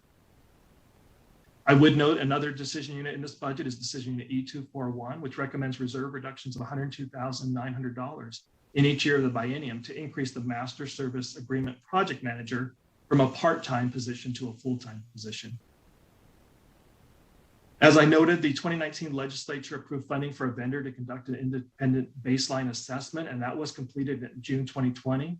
As part of that, it processed issues, technology needs, and options for modernization improvements for the DMV's current operating environment and system, the Combined Automotive Revenue and Registration System, or CARS. The department also completed a roadmap document that provided a pathway to complete the transformation of the DMV systems, environments, and business structure. The department indicates this roadmap emphasizes new ways to conduct business that center on online strategies whenever possible, with the department indicating that the COVID-19 pandemic has forced an adjustments to its transformation efforts by bringing forth the need for a virtual DMV field office similar to those recently launched by the California DMV. The department indicates that it plans on moving some businesses processes to a cloud services platform hosted by Salesforce that was designed and implemented by Slalom in California for the California DMV. The department indicates this will enable Nevada residents to conduct most of their DMV business online, which would allow for telecommuting by DMV staff. The department has provided 7 initiatives that can be found on the bottom of page 34 of your packet. These would be addressed over the next 4 fiscal years as this project moves forwards. And that includes project organization, customer experience transformation, data cleansing, finance and accounting transformation, driver's licensing credentialing transformation, titling registration transformation, and compliance and enforcement transformation. The department indicated during the budget hearing that the total cost for this project would be $110.4 million over the next 4 years, FY22 through FY2025. As I mentioned earlier, the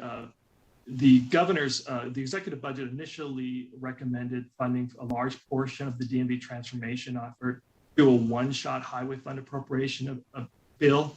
However, this appeared to create an issue for the DMV's cap calculation, since it would provide a lot of highway fund in one fiscal year. Accordingly, the Governor's Finance Office submitted Budget Amendment A215024716 on March 12th, which recommends highway fund appropriations of $49.6 million over the biennium and reserve reductions of $7.3 million in FY23 to move this project forward. On page 36 of your packet, it begins the discussion of what was included in that budget amendment. And this includes new state positions, 21 new state positions, which are slated to begin in September 2021 and October 2021. These positions would serve as subject matter experts, project managers, and technical team. In addition, the budget amendment recommends funding of $7.7 million over the biennium for 20 master service agreement contractors to support the DMV transformation efforts, data cleansing efforts, as well as technical positions, business analysts, and project managers. A large portion of the budget amendment included contracts and software costs, with the budget amendment recommending funding of $44.8 million over the biennium for various contract and or services that would support the DMV transformation efforts. And those contract costs are provided on page 37 of your packet. Some of the larger costs would be the Saloom, consulting, which assisted the California DMV, and they have been identified as the integrator for the DMV system transformation effort. In addition, the department plans on a new financial management system, Service Cloud to support the application, as well as a quality assurance organizational change management contractor.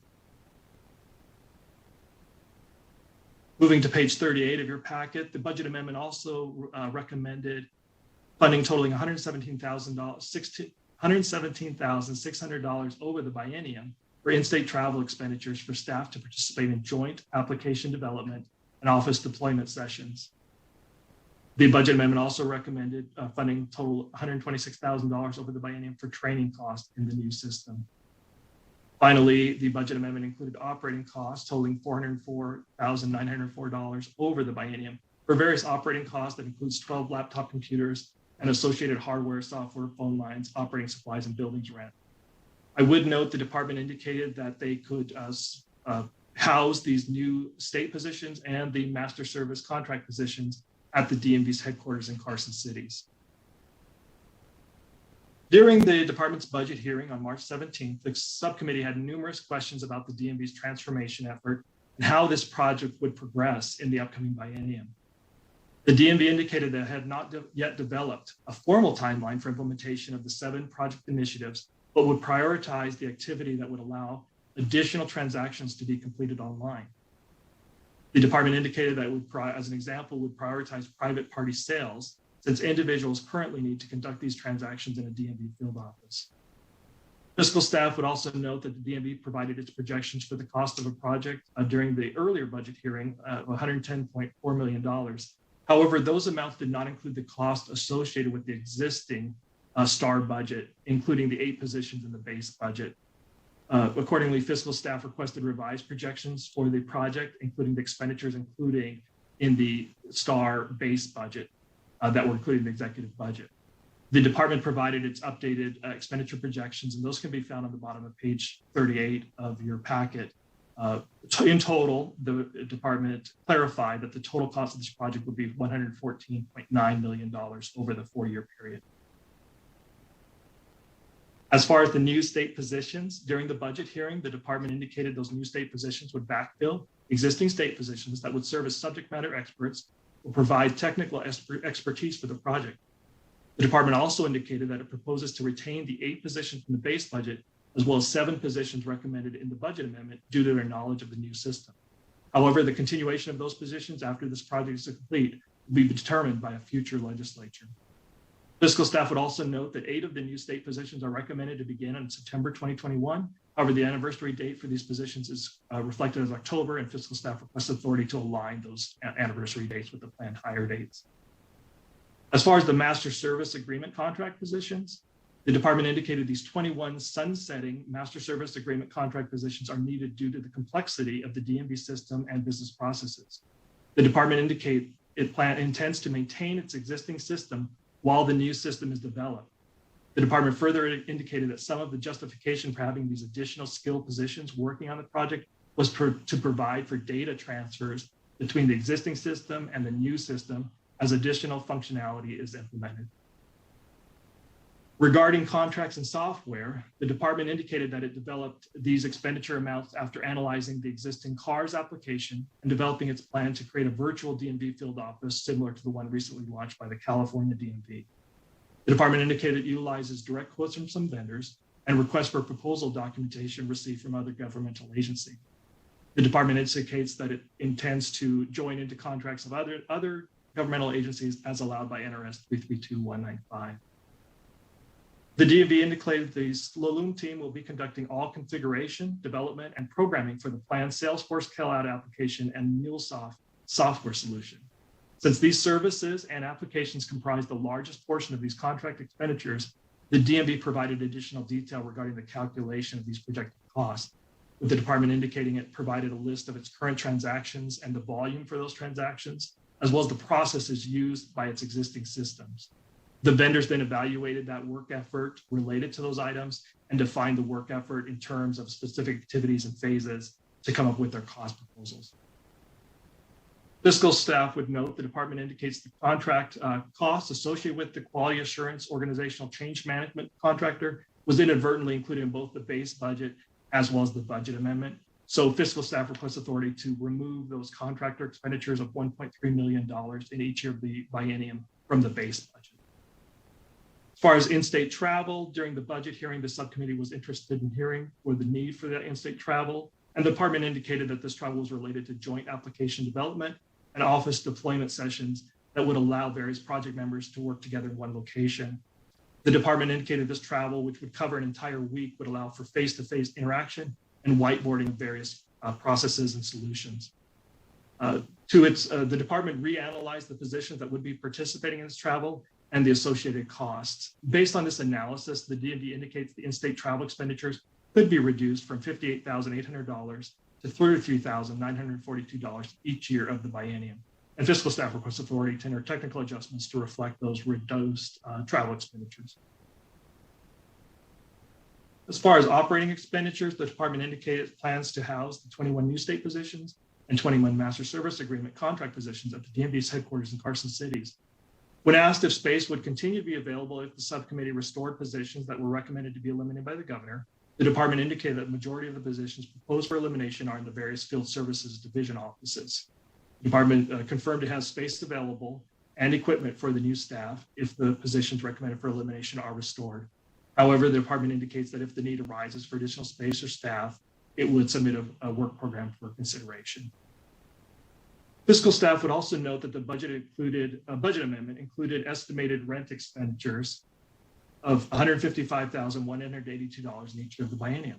Although the department indicates that additional space is not needed for the new state positions, the department indicates adjustments are needed to reallocate existing office space among staff in this budget and its other budgets.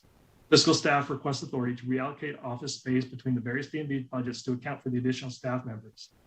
Fiscal staff also requests authority to budget Office 365 software for the new positions using the enterprise IT services schedule rather than the equipment schedule, which is consistent how the software is budgeted for other DMV staff. Fiscal staff would also note that the budget is currently projected to balance forward $13.3 million from FY21 into FY 2022. However, the executive budget reflects a discrepancy whereby only $12.5 million is reflected as the beginning balance. So fiscal staff requests the authority to correct this discrepancy in the balance forward amount. During the budget hearing on March 17th, the subcommittee expressed concern whether this project would be successful due to the issues the DMV experienced with prior system modernization efforts.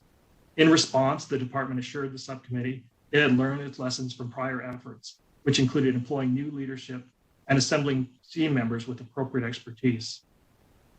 Despite the department's assurances, the subcommittee could consider various recommendations that would provide measures of accountability for the department. This could include, as the first option, budgeting for the various contract and software costs recommended by the governor for this project, but placing that funding in reserve in FY23. This would allow funding to be provided for those costs in FY22 to begin the project. However, the DMV would need to approach the IFC and receive approval before that funding could be transferred from reserves to an expenditure category in FY23 as the project continues. This would provide the IFC with an opportunity to control some funding and receive updates on the project. As another option, the department could, or the subcommittee could consider recommending issuing a letter of intent requiring semi-annual reports to the IFC on the project.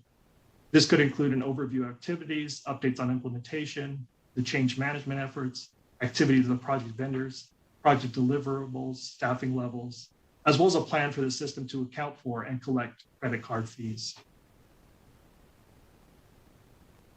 So on page 41 of your packet are the decisions for the subcommittee. So does the subcommittee wish to recommend continuing the DMV's transformation effort by approving the continuation of the DMV transformation effort that would replace the department's existing computer system in the 21-23 biennium, inclusive of decision unit E241 and budget amendment A215-024716, providing fiscal staff with authority to enter technical adjustments to correct the anniversary dates for the new positions, reduce travel expenditures, eliminate the quality assurance organizational change management contractor position in the base budget, correct the balance forward amount in FY22, include Office 365 software for the new positions using the EATS schedule, and reallocate the square footage of the department's Carson City headquarters among the various DMV budgets to reflect the additional staff in this budget, placing the planned expenditures for the contract and services software cost of $22.4 million in FY23 in reserves, which would require the DMV to request interim finance committee approval before being utilized, and recommending a letter of intent be issued to the DMV requiring semi-annual reports to the interim finance committee on the status of the department's transformation effort. Fiscal staff requests authority to make any necessary technical adjustments. Thank you, Madam Chair. Thank you for that. And I know you definitely need a break after that. That was fabulous. Thank you so much. With that, just a few comments before we go into questions. One, I would like everyone to note on their notes that this one isn't asking us to choose between an option over another, but that with these bulleted points, we actually have the ability and opportunity for all four options. So just keep that in mind that we'll be doing all four. And as many members have stated, expressed their thoughts in previous meetings, and of course, even throughout this meeting, we also see on the bottom of page 40 that that letter of intent to account for and collect credit card fees will also be sent in. So just so that we're all comfortable and confident that that is occurring. So with that, I will open it up for questions. I know that Assemblywoman Titus has a question. Thank you, Madam Chair. Mr. Gross, early on this particular budget item, you mentioned that the department had spent $33 million on some of the studies that they've done. Is that correct for this budget item? Dr. Titus, yes, that's correct. They have spent $33.4 million in this budget from FY26 through FY2021. With really nothing to show for it, correct? Because what I'm seeing, and I'm just trying again to do the math, when you added back in positions and everything, the total was $114 million, but that doesn't count the $33 million they've already spent. Is that correct? You're correct. The $33.4 million is date. The $114 million that I referenced is 22 through 25. But it does include, if I might, Madam Chairman, on the same budget, it does include the $22 million that you listed on page 37. That's in that total of 114? I'm sorry, what page was that? That's 37. 37. Yes, the $22 million in each year that's listed on page 37, that is included in their total projected project for 22 through 25. So we spent 33 million. They're projecting 114 additional million, but with our 33, we really don't have, we almost had to go back and start all over. That's what, if my understanding is correct, we haven't really gained anything with that $33 million except to know what doesn't work. I think in general, you're correct. They have worked on, certain aspects, updating the website, reviewing business processes, coming up with some plans, things like that, the roadmap. Some of that cost is reflected in what they've spent to date. But the bulk of the cost will be in the future with the $114.9 million.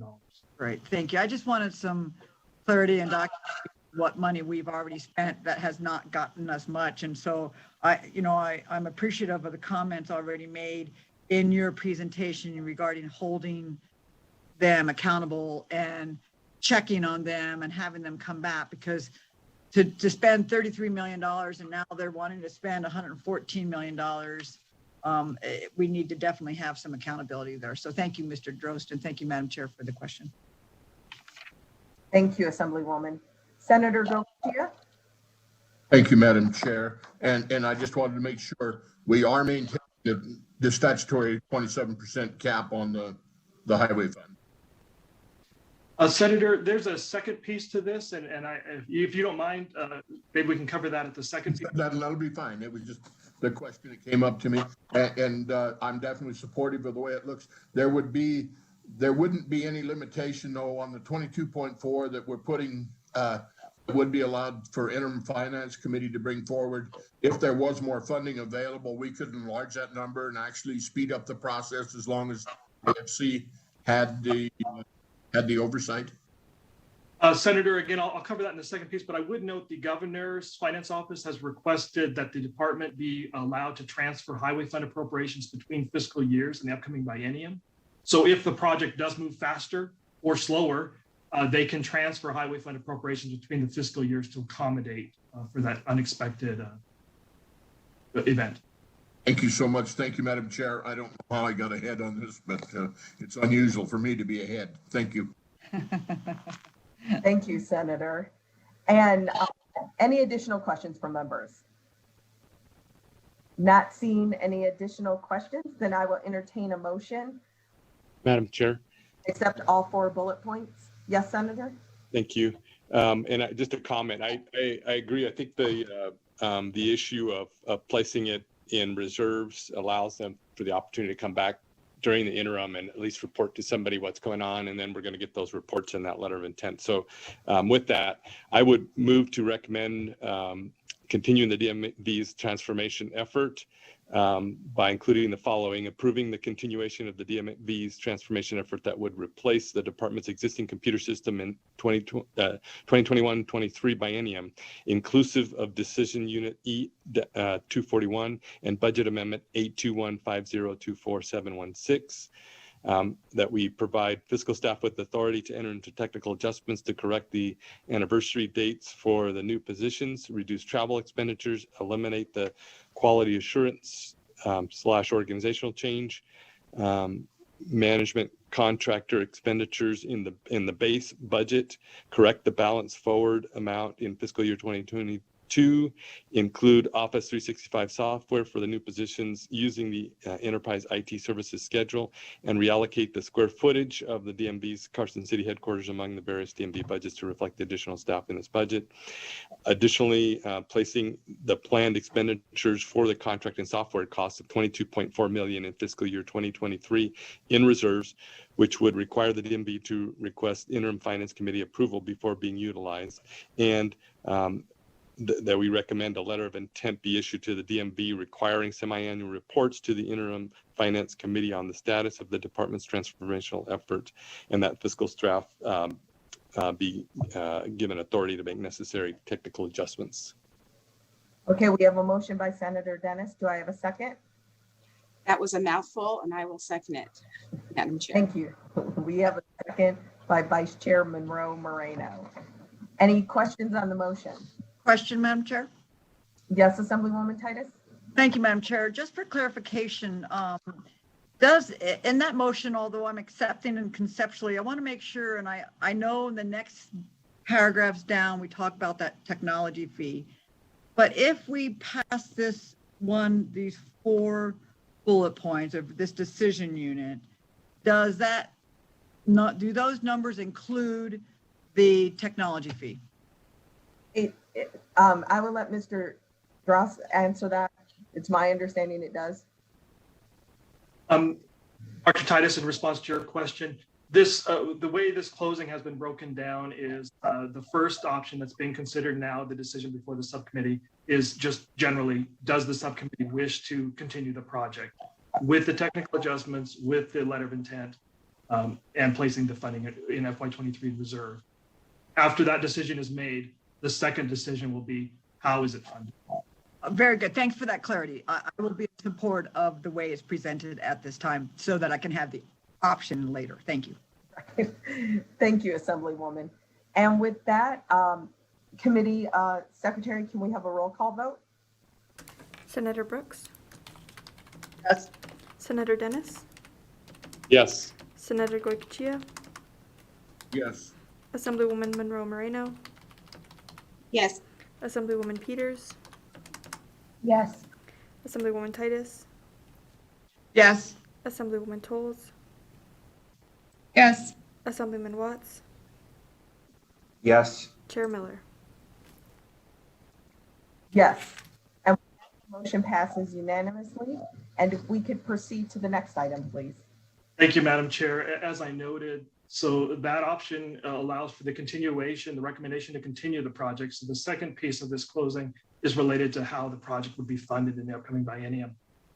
As I mentioned, the Governor's Finance Office submitted Bill Draft Request 1096 that would continue the collection of the technology fee beyond its current expiration date of June 30th, 2022 through FY 2026. The department is currently indicates that this project would be completed in FY 25, and they indicate the ongoing annual maintenance cost for the new system would be approximately $10.2 million. So they indicate the continuation of the fee into 2026 would help to offset those ongoing costs in FY 2026. During the budget hearing on March 17th, the subcommittee noted SB 542 of the 2019 legislative session, which extended the collection of the dollar technology fee from FY21 through FY22 had been challenged in court to determine if a 2/3 majority vote was required for that legislation. As I noted earlier, this lawsuit has been appealed to the Nevada Supreme Court and a final decision has not been issued. The subcommittee asked the DMV how it planned to address any financial consequences from the pending lawsuit related to SB 542, and the DMV indicated it would place funding in reserve to fund any possible refunds related to this lawsuit. The DMV projects $6.66 million would be generated in technology fee revenue in 2021, and reserves of $13.3 million are projected to balance forward from FY21 into FY22.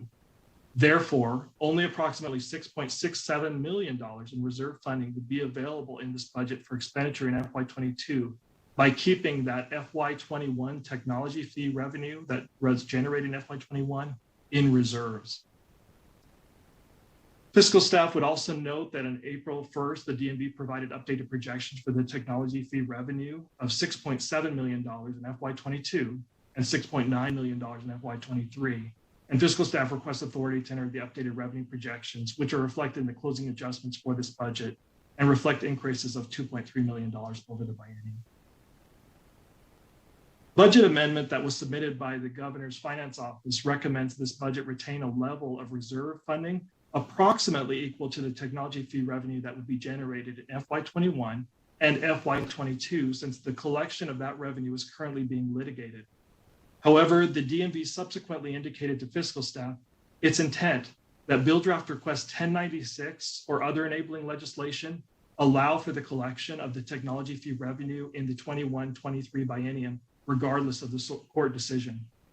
In other words, the department intends that Bill Draft Request or other enabling legislation to provide authority for the collection of this revenue beginning in FY22 through FY 2026, regardless of the pending Supreme Court decision.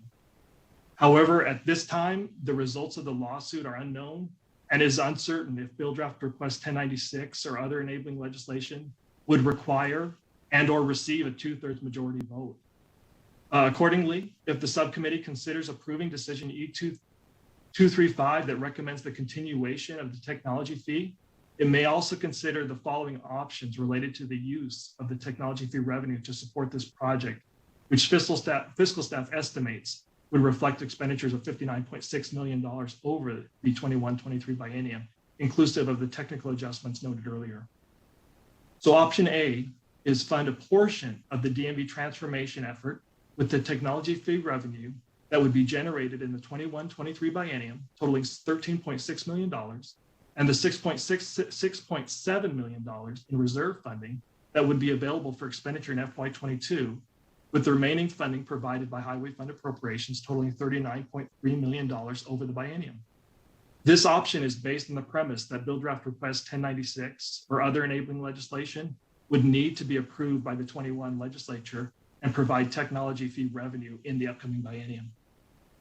Option B is funding a portion of the DMV transformation effort with the technology fee revenue that would be generated in the upcoming biennium, totaling $13.6 million, and the $6.7 million in reserve funding that would be available for expenditure in FY22, with the remaining funding provided by Highway Fund Appropriations totaling $39.3 million over the biennium.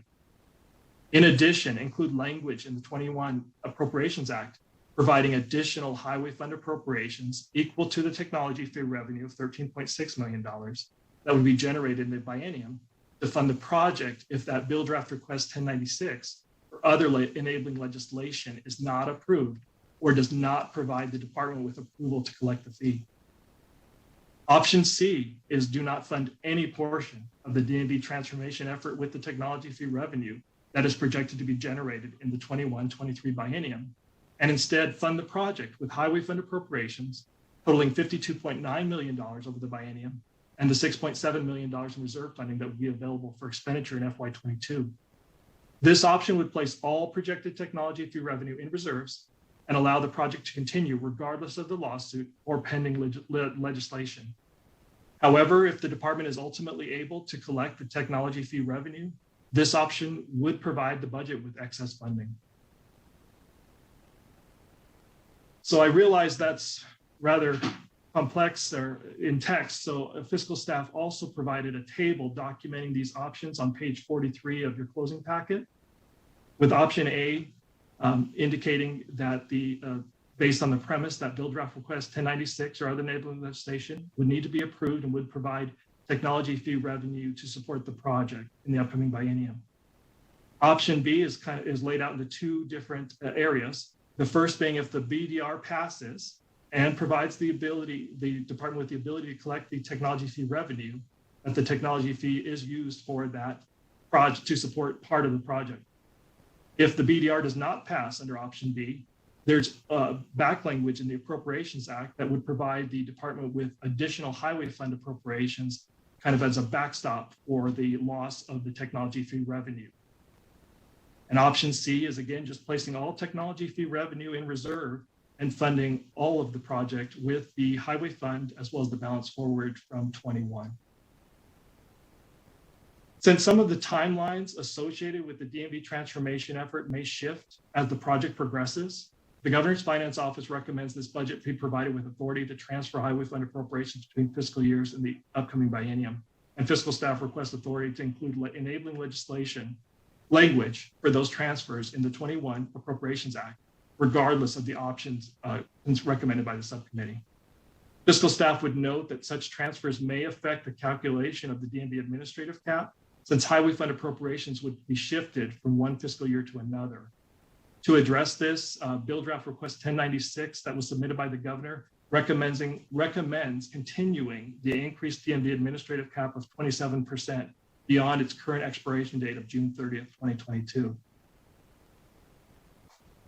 So as I indicated earlier, on page 44 are the decisions for the subcommittee, A, B, and C. Does the subcommittee wish to provide for technology fee revenue in this budget by approving decision E235 and under option A, fund a portion of the DMV transformation effort with the technology fee revenue that will be generated in the upcoming biennium totaling $13.6 million and the $6.7 million in reserve funding that will be available for expenditure in FY22, with the remaining funding provided by highway fund appropriations totaling $39.3 million over the biennium. This option is based on the premise that Bill Draft Request 1096 or other enabling legislation would need to be approved by the 21 legislature and provide technology fee revenue in the upcoming biennium. Option B is funding a portion of the DMV transformation effort with the technology fee revenue that would be generated in the upcoming biennium, totaling $13.6 million, and the $6.7 million reserve funding that would be available for expenditure in FY22, with the remaining funding provided by highway fund appropriations totaling $39.3 million over the biennium. In addition, include language in the 2021 Appropriations Act providing additional highway fund appropriations equal to the technology fee revenue of $13.6 million that would be generated to fund the project if Bill Draft Request 1096 or other enabling legislation is not approved or does not provide the department with approval to collect the fee.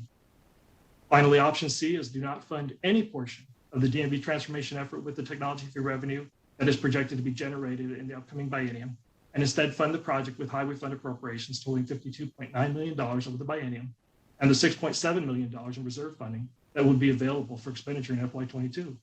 This option would place all projected technology fee revenue in reserves and allow the project to continue regardless of the lawsuit or pending legislation. However, if the department is ultimately able to collect the technology fee revenue, this option would provide the budget with excess funding. Fiscal staff requests authority to enter any necessary technical adjustments based on the subcommittee's decision and authority to include language in the 21 Appropriations Act authorizing the transfer of highway fund appropriations between fiscal years in this budget with IFC approval. Thank you, Madam Chair. Thank you. Again, another exhaustive briefing. Thank you so much for that. With that, any questions from members? Okay, not seeing any questions. I will entertain a motion for option B. Madam Chair. Yes, Senator? Senator Dennis, I'm willing to do a motion, although I did see Assemblywoman Toll's hand go up. Do you have a question, Assemblywoman Tolles? Yes, thank you, Senator Dennis. And actually it was more just of a statement that of the three options, I have some real concerns about the variability of waiting for court decisions or what this body may or may not approve in the future. So I'm most comfortable with option C, utilizing those reserve funds. So that's more of a statement than a question, unless there's something that I'm missing and anyone wants to correct it. And I'll defer to Mr. Drost, who can also explain that with option B, it triggers a reaction based on the decision. So if Mr. Drost, if you would like to clarify that.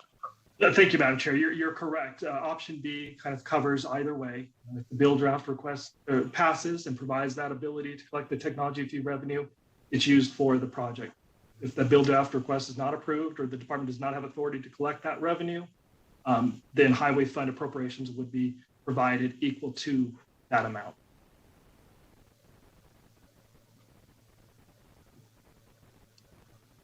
Thank you. And it's follow-up, Chair. Sure.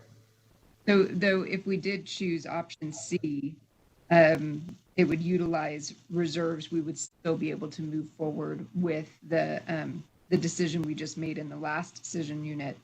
It just wouldn't, we would still be able to fund it, correct? Assemblywoman, you're correct. All options would provide funding for the project. It's just various scenarios. Under option C, it is based on the premise that the technology fee may or may not be collected, and it just places that revenue in reserve, doesn't account for it being available to fund expenditures, and highway fund appropriations will be used entirely for the project. And as I mentioned, option C, if they are ultimately able to collect that technology fee revenue, would provide excess funding for this budget. Thank you. Senator Gokachia? Just a comment, Madam Chair, and I thank you. I'm just concerned with option C about encumbering additional highway fund monies, and that will impact other budgets. So I'd rather try B, and if it isn't available, ultimately we use the highway fund, but there is an option under B that, depending on what the court rules and what bills passes, that it would remove some of the restrictions on the highway fund. Not seeing any additional questions, I will take a motion for option B. Madam Chair, Senator Dennis, I would make a motion to go with option B to fund a portion of the DMV transformational effort with the technology fee revenue that would be generated with the 21-23 biennium, totaling $13.6 million, and the $6.7 million in reserve funding that would be available for expenditures in fiscal year 2022, with the remaining fund provided by highway fund appropriations totaling $39.3 million over the 2021 biennium. In addition, include language in the 21 Appropriations Acts, providing additional highway fund appropriations equal to the technology fee revenue of $13.6 million that would be generated in the 21-22 biennium to fund the project if Bill Draft Request 1096 or other enabling legislation is not approved or does not provide the department with approval to collect the fee. Okay, we have a motion by Senator Dennis. Do I have a second? Madam Chair, in addition to that, I want to request that staff enter any necessary technical adjustments based on the subcommittee's decision and authority to include language in the 21 Appropriations Act authorizing the transfer of highway fund appropriations between fiscal years in this budget with interim finance committee approval. Thank you, Senator. And committee staff, can we ensure that that's included in the original motion? With that, I will take a second. I'll second that. This is Assemblywoman Monroe Moreno. Thank you, Vice Chair. We have a second by Vice Chair Monroe Moreno. Any questions on the motion? A comment on the motion? Assemblywoman Titus? Thank you. Unfortunately, I will not be supportive of this motion. I cannot support any motion that includes continuation of the technology fee. I wasn't supportive of its inception. Certainly will not be supportive of its continuation. So unfortunately, I will be a no on this motion. Thank you. Okay, thank you, Assemblywoman. With that, committee staff, can we take a roll call vote? Senator Brooks, Yes. Senator Dennis, Yes. Senator Goycochea, Yes. Assemblywoman Monroe Moreno, Yes. Assemblywoman Peters, Yes. Assemblywoman Titus, No. Assemblywoman Tolles, No. Assemblyman Watts, Yes. Chair Miller. Yes. And with that, the motion carries. Let's proceed to the next item. Thank you, Madam Chair. Other items include replacement and new equipment, as well as base budget position title changes, with the governor recommending a reorganization for the STAR budget and the Division of Management Services and Programs into a single research and project management division. The salary amounts for these positions are not recommended to change. However, their titles would be revised as reflected on page 45 of your packet. The department indicates Bill Draft Request 1096 has been submitted to implement this change. Fiscal staff recommends other closing items 1 through 3 be closed as recommended by the governor. Other closing item 4 be closed with the position title changes contingent upon Bill Draft Request 1096 or other enabling legislation being approved, and request authority for staff to make other technical adjustments as necessary. Thank you, Madam Chair. Thank you. And with that, members, do we have any questions? Not seeing any, I will entertain a motion. Madam Chair, I would move to recommend other closing items 1 through 3 be closed as recommended by the governor. Other closing item 4 be closed with the position title change contingent upon Bill Draft Request 1096 or other enabling legislation being approved, and request authority for staff to make other technical adjustments as necessary. Do I have we have a motion by Senator Dennis. Do we have a second? Madam Chair, I will second the motion. This is Assemblywoman Monroe Moreno. Thank you. And a second by our Vice Chair Monroe Moreno. With that, any questions on the motion? Not seeing any. Committee Secretary, can we take a roll call vote? Senator Brooks, Yes. Senator Dennis, Yes. Senator Goycochea, Yes. Assemblywoman Monroe Moreno, Yes. Assemblywoman Peters, Yes. Assemblywoman Titus, Yes. Assemblywoman Toles, Yes. Assemblyman Watts, Yes. Chair Miller. Yes. And the motion passes. Can we move on to the next budgets, please? Thank you, Madam Chair. The next budget is the Division of Management Services and Programs, and the major issue there can be found on page 48 of your packet. This is the reorganization of the Management Services and Programs Division that I mentioned earlier. The governor recommends renaming the Management Services and Programs Division as the Research and Project Management Division, and this would encompass staff from both the Management Services and Programs Division, as well as the System Transformation Application Redesign budget. The department found that these two budgets and had staff over the past few years has overlapped between the work completed by the staff in these two budgets, which at times leads to confusion between staff roles and the project methodology used. To address this issue, the governor recommends a reorganization that would place staff from both budgets under a Research and Project Management Division. The department indicates this would be a reporting structure only and would not require any budget changes. The department indicates Bill Draft Request 1096 has been submitted to implement this change.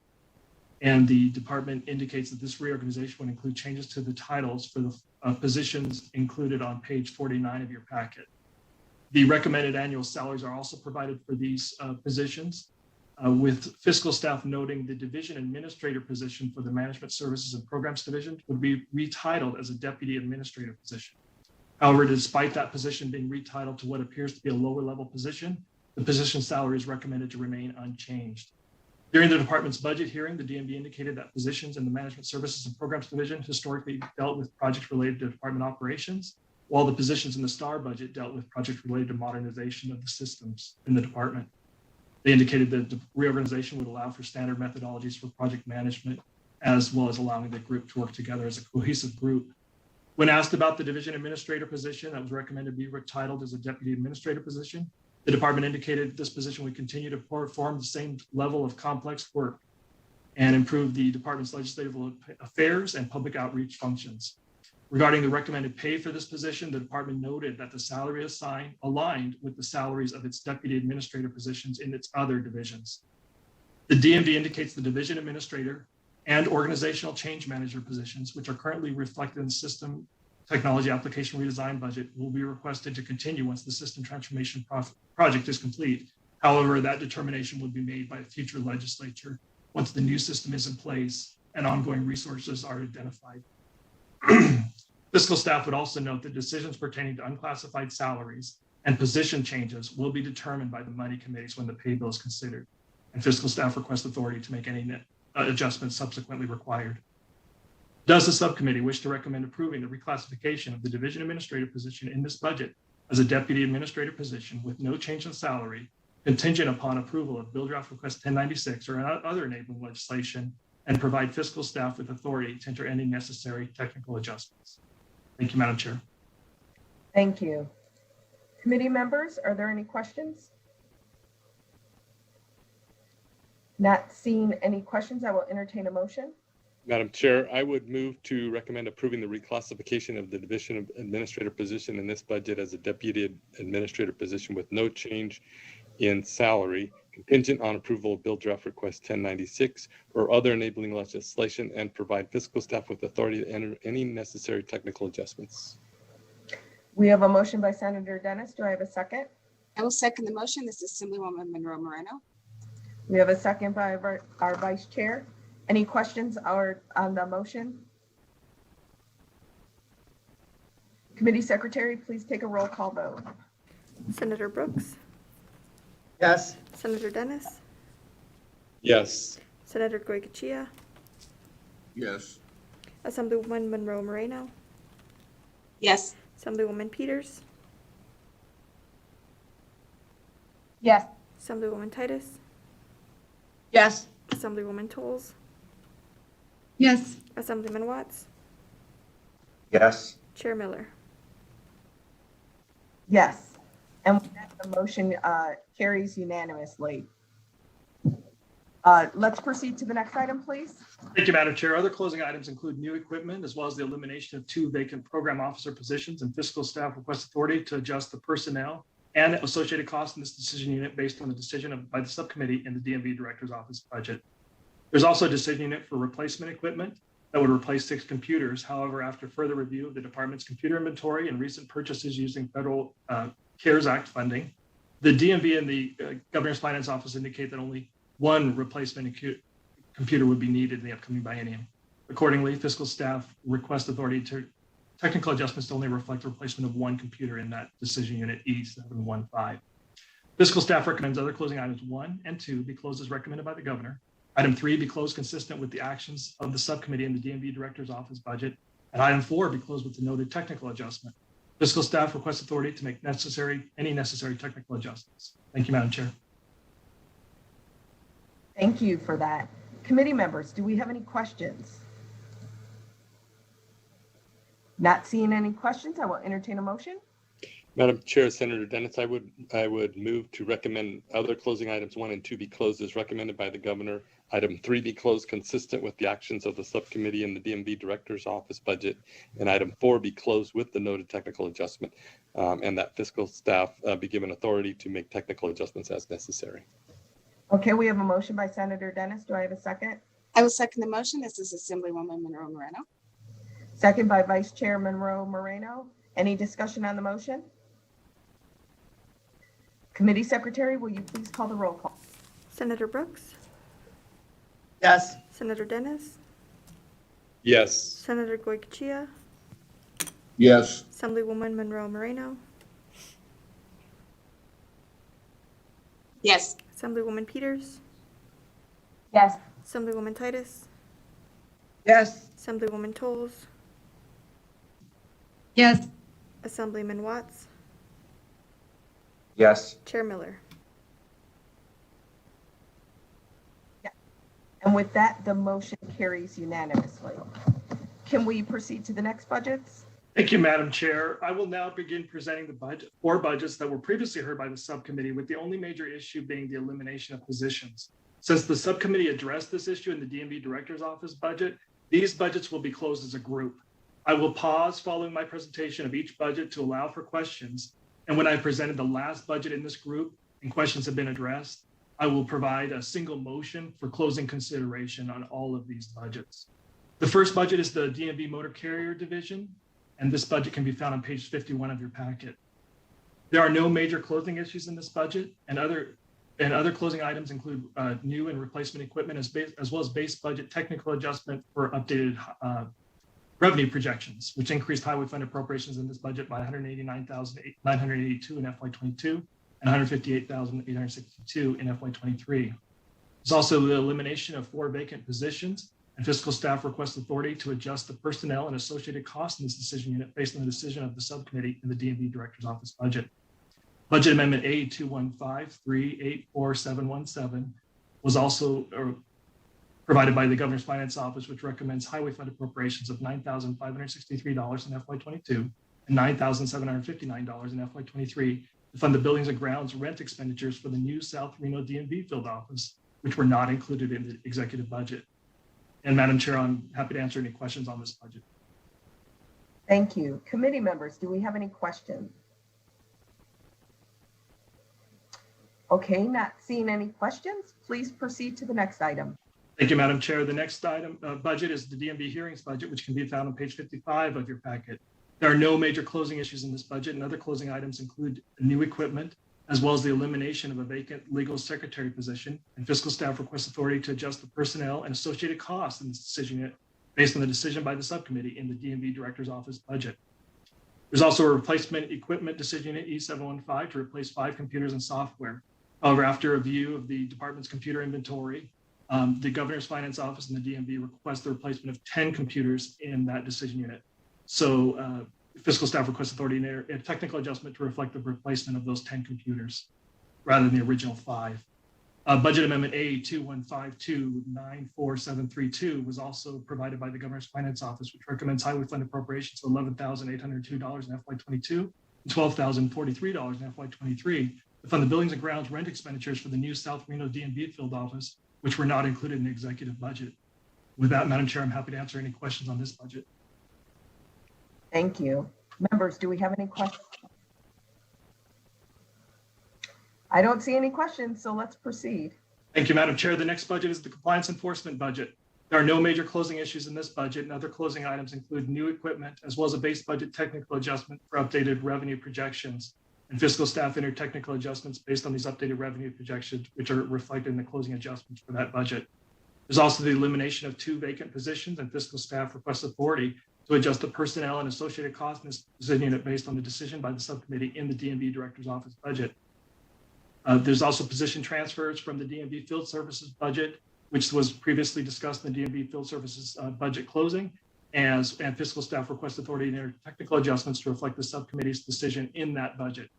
Budget Amendment A215324740 was also provided by the Governor's Finance Office, which recommends highway fund appropriations of $37,889 in FY22 and $38,665 in FY23 to fund the buildings and grounds rent expenditures for the new South Reno DMV Field Office, which were not included in the executive budget. And Madam Chair, I'm happy to answer any questions on that budget as well. Thank you. Members, do we have any questions? Not seeing any questions, please proceed. Thank you, Madam Chair. The next budget is the DMV Central Services budget, which can be found on page 61 of your packet. There are no major closing issues in this budget, and other closing items include out-of-state travel, new equipment, as well as base budget technical adjustment for state mailroom postage expenditures that were associated with this budget of $82,522 in the base year, FY 2020, that were inadvertently not charged to this budget. Fiscal staff requests authority to enter technical adjustments to increase state mailroom postage by $82,522 in each year of the biennium to fund these additional expenditures and fund those expenditures with highway fund appropriations. The DMV also provided updated revenue projections for this budget, which reduced highway fund appropriations in the budget by $1 million in FY22 and $1.1 million in FY23. Other closing items also include the elimination of 10 vacant positions, and fiscal staff request authority to adjust the personnel and associated costs in this decision unit based on the decision by the subcommittee in the DMV Director's Office budget. There's also an E715 decision unit for replacement equipment that will replace 54 computers and 22 scanners. After further review of the department's computer inventory, the GFO and the DMV indicate the replacement computers are no longer needed in the upcoming biennium. Accordingly, fiscal staff request authority to enter technical adjustments to remove the 54 replacement computers from this decision unit. With that, I'm happy to answer any questions, Madam Chair. Thank you. Members, do we have any questions? Not seeing any questions, let's proceed. Thank you, Madam Chair. So this would be the single motion that would cover those 4 budgets that I just reviewed. Fiscal staff recommends that the following budgets be closed consistent with the subcommittee's action regarding the governor's recommendation to eliminate vacant DMV positions that is discussed in the DMV Director's Office budget, including the technical adjustments noted, and request authority for staff to make other technical adjustments as necessary. Budget account 201-4717, the DMV Motor Carrier Division, including technical adjustments to base to reflect updated revenue projections for Governmental Services Tax Commission, International Fuel Tax Agreement decal, Fuel Tax Administration, and Supplier Audit Reimbursement revenue, which increased highway fund appropriations by $189,982 in FY22 and $158,862 in FY23, and approval of Budget Amendment A215384717 that recommends highway fund appropriations of $9,563 in FY22 and $9,759 in FY23 to fund the buildings and grounds rent expenditures for the new South Reno DMV Field Office. For budget account 201-4732, the DMV hearings budget, including technical adjustments to reflect the replacement of 10 computers in decision unit E715 and approval of budget amendment A215294732 that recommends highway fund appropriations of $11,802 in FY22 and $12,043 in FY23 to fund the buildings and grounds rent expenditures for the new South Reno DMV Field Office.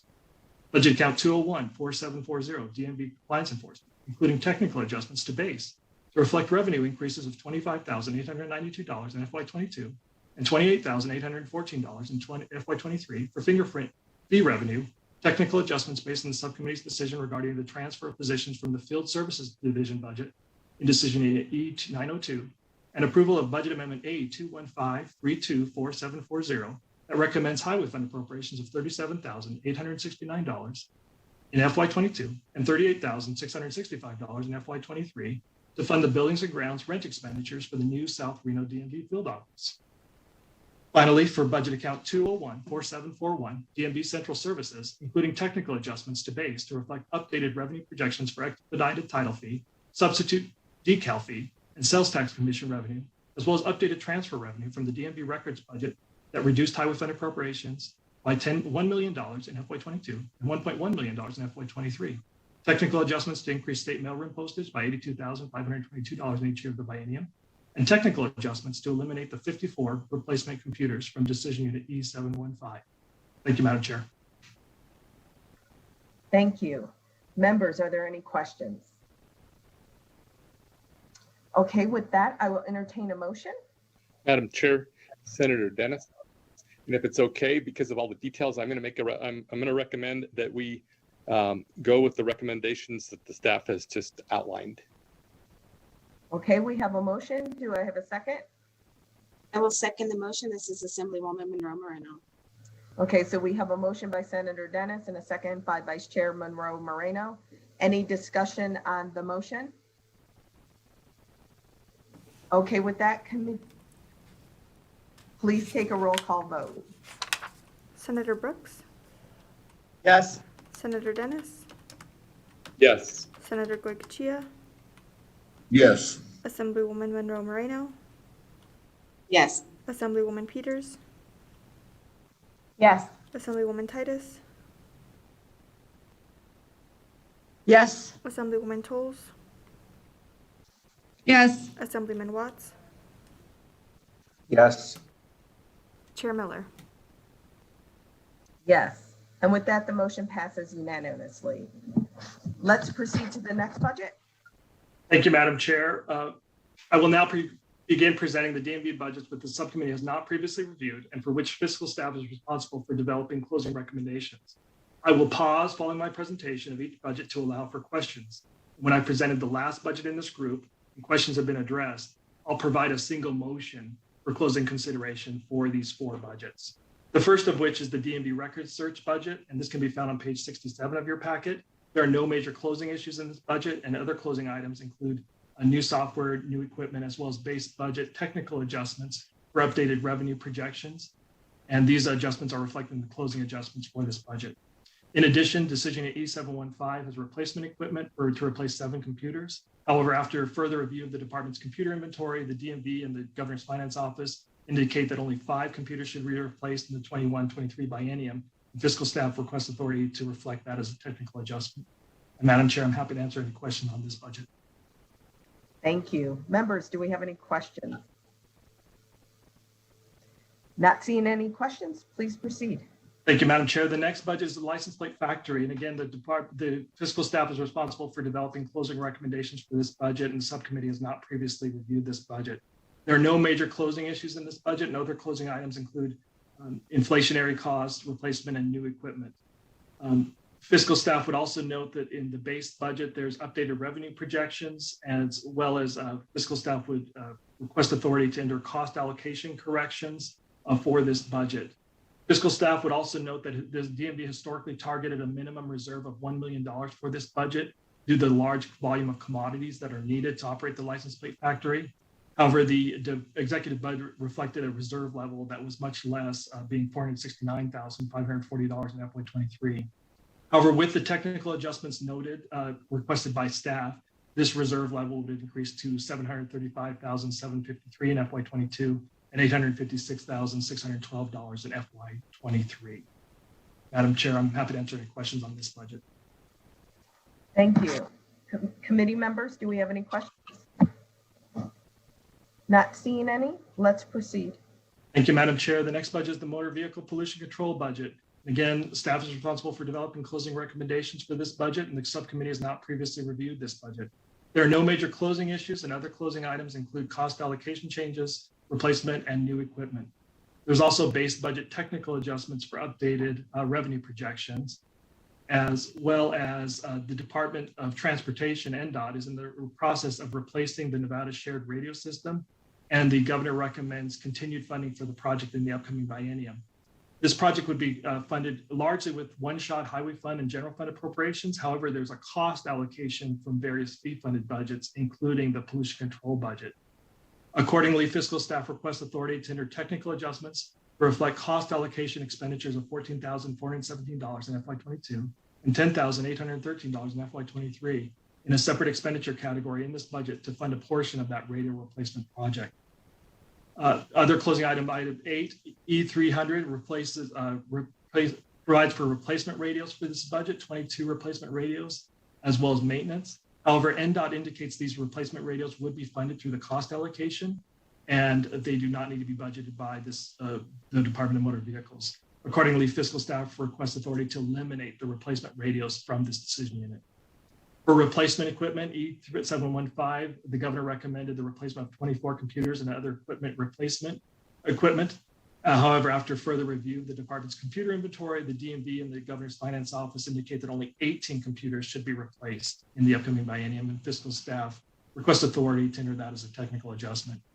Finally, budget amendment A2152844722, which recommends reserve reductions of $76,598 in FY22 and $78,167 in FY23 to fund the buildings and ground rent expenditures for the new South Reno DMV field office, which were not included in the executive budget. However, fiscal staff would note this budget maintains a $1 million reserve, and this recommendation would place the reserve below that level. Accordingly, fiscal staff request enter technical adjustments to fund this rent expenditure with reductions to the payments to Clark and Washoe counties, which would allow this budget to maintain its $1 million reserve. And Madam Chair, I'm happy to answer any questions on that budget. Thank you. Members, do we have any questions? Not seeing any? Let's proceed. Thank you, Madam Chair. The next budget is the verification of insurance, and that can be found on page 75 of your packet. And the subcommittee has not previously reviewed this budget, and fiscal staff was responsible for developing closing recommendations for this budget. There are no major closing issues, and other closing items include new equipment, as well as insurance violations, revenue transfer to the highway fund, technical adjustments, with the department providing updated revenue projections on April 1st. Funding, fiscal staff request authority to enter those as technical adjustments, as well as correcting an error in the base budget that would allow for the transfer of highway fund appropriations of $19,724, or transfers to the highway fund of $19,724 in FY22 and $12,298 in FY23 in the base budget. However, all of those such transfers to the highway fund should be reflected in decision E231, and fiscal staff request authority to enter that as a technical adjustment. There's also replacement equipment in decision E715 to replace 7 computers. However, after a review of the department's computer inventory, as well as the CARES Act funding that was used to purchase computers, the department and the GFO indicate these replacement computers are no longer needed in the upcoming biennium, and fiscal staff recommends this decision not be approved by the subcommittee. Madam Chair, I'm happy to answer any questions on that budget. Thank you. Members, do we have questions? Okay, not seeing any. Let's proceed. Thank you, Madam Chair. So again, this is the single motion that would cover those 4 budgets that I previously covered. Fiscal staff recommends that the following budgets be closed as recommended by the governor, with the technical adjustments noted, and request authority for staff to make other technical adjustments as necessary. Budget account 201-4711, DMV record search, including technical adjustments to base to reflect updated revenue projections provided by the DMV on April 1st, 2021, that increased the record search charge revenue by $2.2 million in FY22 and $2.4 million in FY23, and increased the transfers to the central services budget and the automation budget by $2.2 million in FY22 and $2.4 million in FY23, and technical adjustments in decision E715 to reflect the replacement of 5 computers over the 21-23 biennium. Budget account 201-4712, DMV license plate factory, including technical adjustments to base to reflect updated revenue projections for substitute license plate and scrap sales revenue that increased reserves by $98,297 in FY22 and $100,731 in FY23. Technical adjustments for the special plates cost allocation that increased reserves by $92,590 in FY22 and $95,454 in FY23. Budget account 101-4722, DMV motor vehicle pollution control, including technical adjustments to base to reflect updated revenue projections for emission certificate and license and fee revenue that increased funding for the projected payments to Clark and Washoe counties by $843,898 in FY22 and $1.2 million in FY23. Technical adjustments to reflect the Nevada Department of Transportation's Nevada Shared Radio System replacement cost allocation of $14,417 in FY22 and $10,813 in FY23. Technical adjustments to eliminate the replacement radios in Decision Unit E300. Technical adjustments in Decision Unit E715 to reflect the replacement of 18 computers over the upcoming biennium.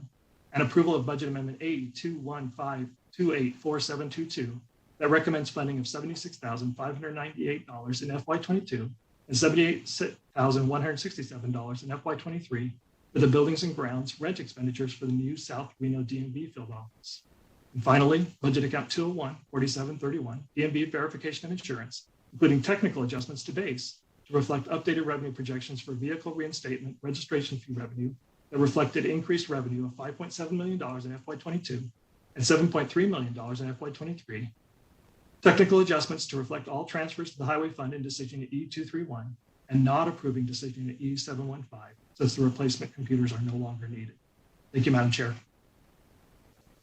Thank you. Members, any questions? Not seeing any questions, I will entertain a motion. Madam Chair, Senator Dennis, I would make a motion to recommend these budgets as just noted by staff. Okay, do I have a second? I will second the motion. This is Assemblywoman Monroe Moreno. Okay, so we have a motion by Senator Dennis and a second by Assemblywoman Monroe Moreno. Any discussion on the motion? Okay, not seeing any. Committee Secretary, please take the roll call vote. Senator Brooks, Yes. Senator Dennis, Yes. Senator Goycochea, Yes. Assemblywoman Monroe Moreno, Yes. Assemblywoman Peters, Yes. Assemblywoman Titus, Yes. Assemblywoman Tolles, Yes. Assemblyman Watts, Yes. Chair Miller. Yes. With that, the motion passes unanimously. Okay, let's move on to our next budget. Thank you, Madam Chair. That concludes the closings for the Department of Motor Vehicles, and we can move on to the Nevada Department of Transportation, NDOT. And that budget can be found on page 79 of your packet. There are 5 major closing issues in this budget, and the first is the Highway Fund balance and capital expenditures. The governor recommends Highway Fund construction totaling $523.4 million in FY22 and $522.6 million in FY23 in NDOT's base budget. Major sources of revenue generated for the State Highway Fund include vehicle registration and driver's license fees, special fuel tax, and gasoline taxes. NRS 482-182 requires 75% of governmental services tax or GST revenue to be deposited in the Highway Fund and 25% to the general fund. However, this was temporarily redirected to the general fund in FY21 pursuant to Senate Bill 3 of the 31st special session. Highway Fund revenue is largely projected by the Department of Motor Vehicles, as I mentioned earlier during this morning's budget closings. And it's projected on page 80 of your packet. You can see that the Highway Fund, as we mentioned earlier, was projected in the governor's recommended budget to decrease in FY22 and 23 compared to historic levels. The governor's largely due to the COVID-19 pandemic. Highway Fund appropriations are provided to various state agencies as provided on page 81 of your packet, with the largest share, of course, of being provided to NDOT. NDOT identifies an unrestricted Highway Fund balance for cash flow necessary to sustain 1 month of operating and 1.5 months of capital construction program expenditures. And the department indicates, based on the executive budget recommendations, an updated unrestricted minimum balance would be approximately $123.7 million in FY22 and $118.4 million in 2023. As originally recommended in the governor's budget, the NDOT indicated that it would be below this minimum balance by $34.7 million at the end of the upcoming biennium. I would note the executive budget recommends funding for highway construction of $523.4 million in FY22 and $522.6 million in FY23. That's in the base budget. There's also additional funding provided for highway fund construction in other decision units, and if all of those were considered, a total would be $542.9 million in FY22 and $545.6 million in FY23. Highway construction is funded with a combination of highway fund proceeds and federal revenue. which that federal revenue is projected to be $378 million in each year of the upcoming biennium.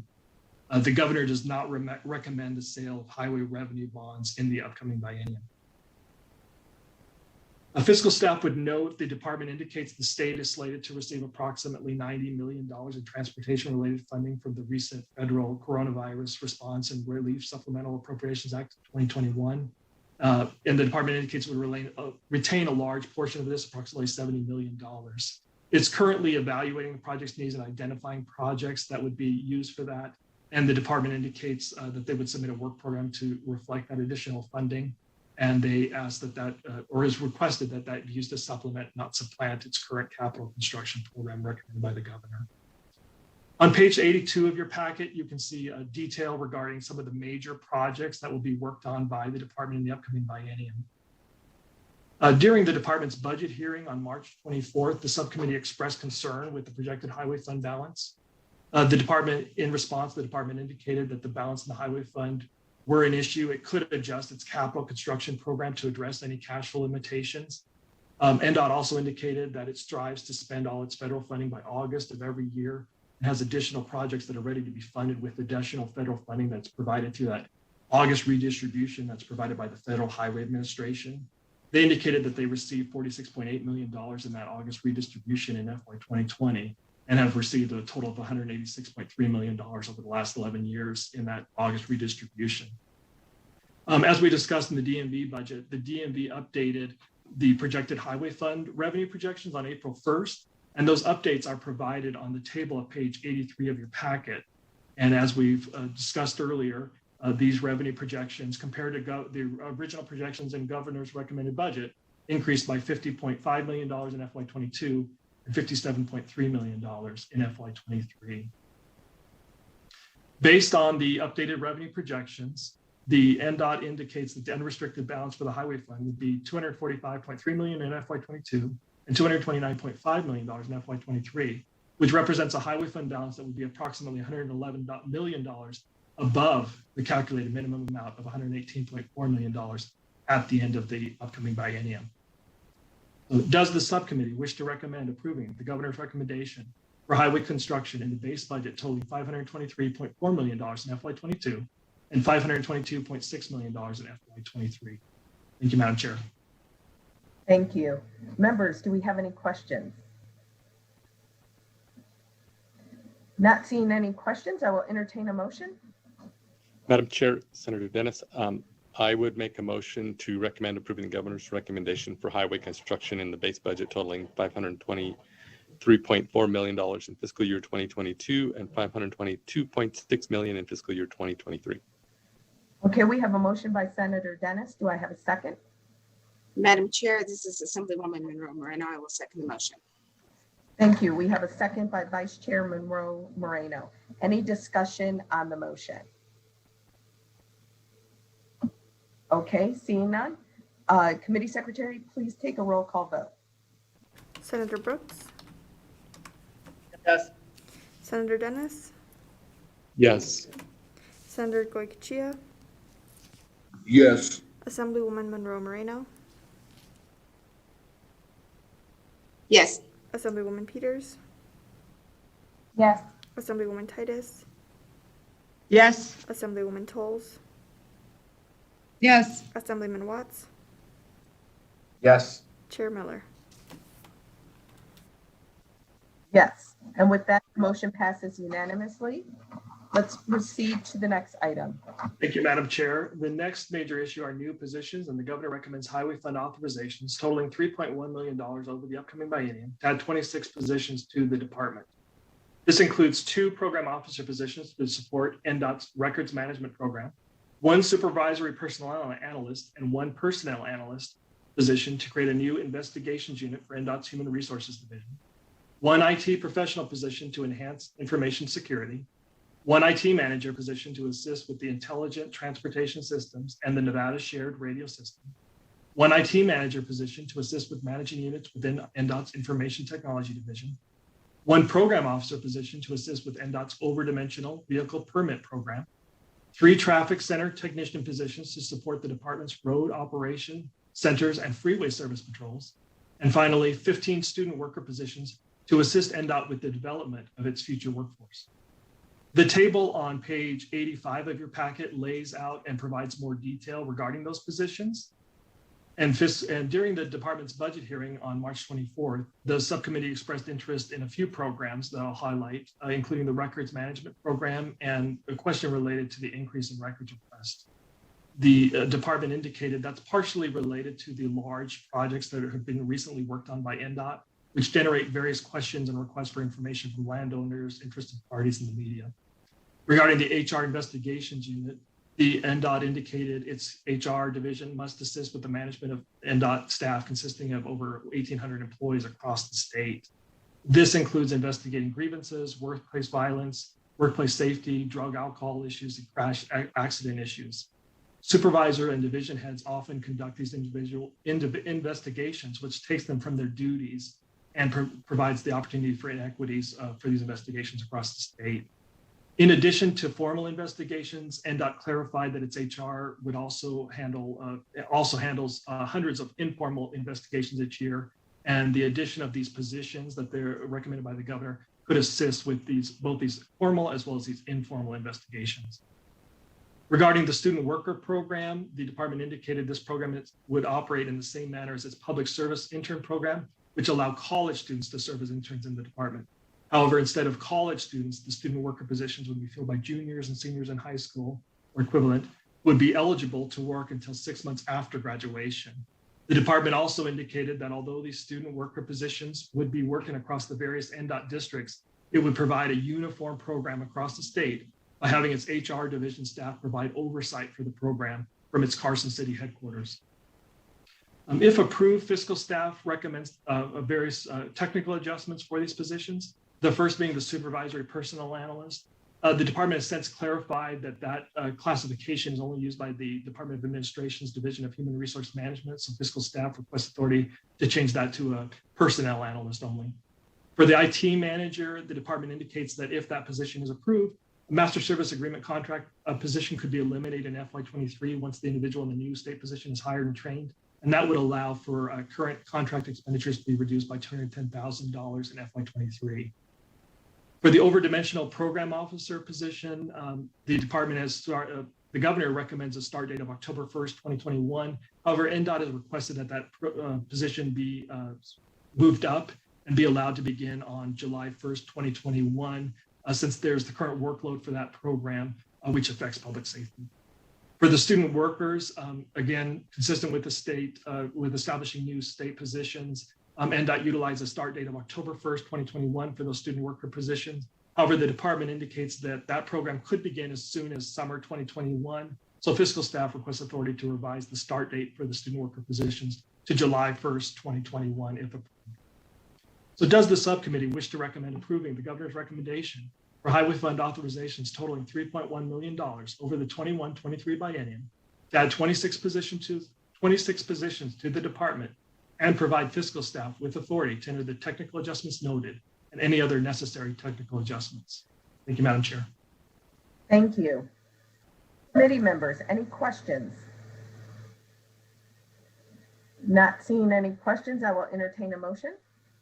Madam Chair, Senator Dennis, I would make a motion to recommend approving the governor's recommendation for highway fund authorizations totaling $3.1 million over the 21-23 biennium to add 26 positions to the department and provide fiscal staff with authority to enter the technical adjustments noted and any other necessary technical adjustments. Okay, we have a motion by Senator Dennis. Do we have a second? I will second the motion. This is Assemblywoman. A second by Assemblywoman Monroe Moreno. With that, is there any discussion on the motion? Not seeing any. Committee Secretary, please take the roll call vote. Senator Brooks, Yes. Senator Dennis, Yes. Senator Goycochea, Yes. Assemblywoman Monroe Moreno, Yes. Assemblywoman Peters, Yes. Assemblywoman Titus, Yes. Assemblywoman Tolles, Yes. Assemblyman Watts, Yes. Chair Miller. Yes, and with that, the motion passes unanimously. Let's proceed to the next item. Thank you, Madam Chair. The third major item is our technical adjustments for the Nevada Shared Radio System replacement. The 2019 legislature approved the continuation of the replacement of the shared radio system in the 2019-21 biennium, and the governor recommends the continuation of this project in the upcoming biennium.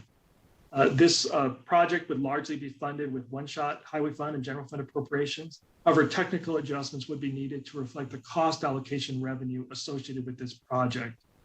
As a reminder, the Nevada Shared Radio System covers the entire state and is owned and maintained by various partners along with NDOT, and it supports 113 sites and supports approximately 12,000 users.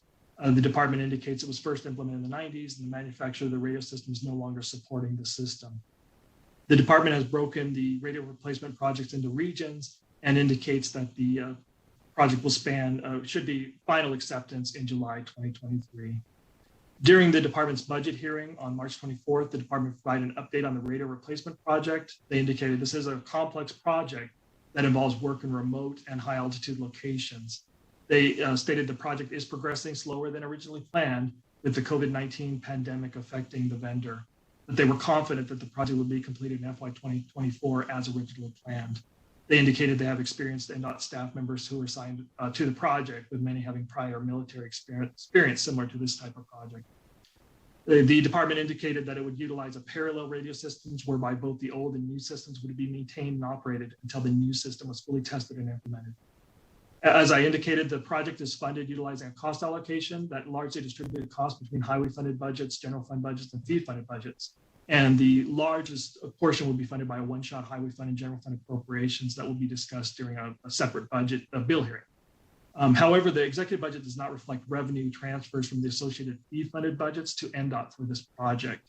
So fiscal staff requests authority to enter technical adjustments to reflect cost allocation revenue of $121,111 in fiscal year 22 and $90,834 in fiscal year 23 from the fee-funded budgets that would support a portion of the cost of the radio replacement project.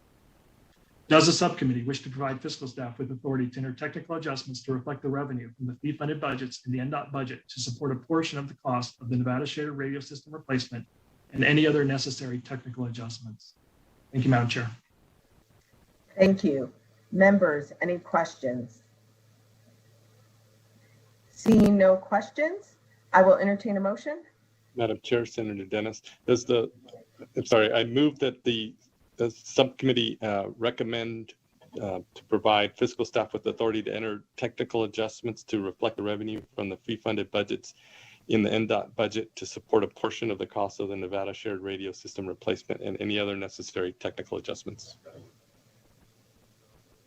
We have a motion by Senator Dennis. Do we have a second? I'll second the motion. This is Assemblywoman Monroe Moreno. Thank you. We have a second by Assemblywoman Monroe Moreno. Any discussion on the motion? Not seeing any.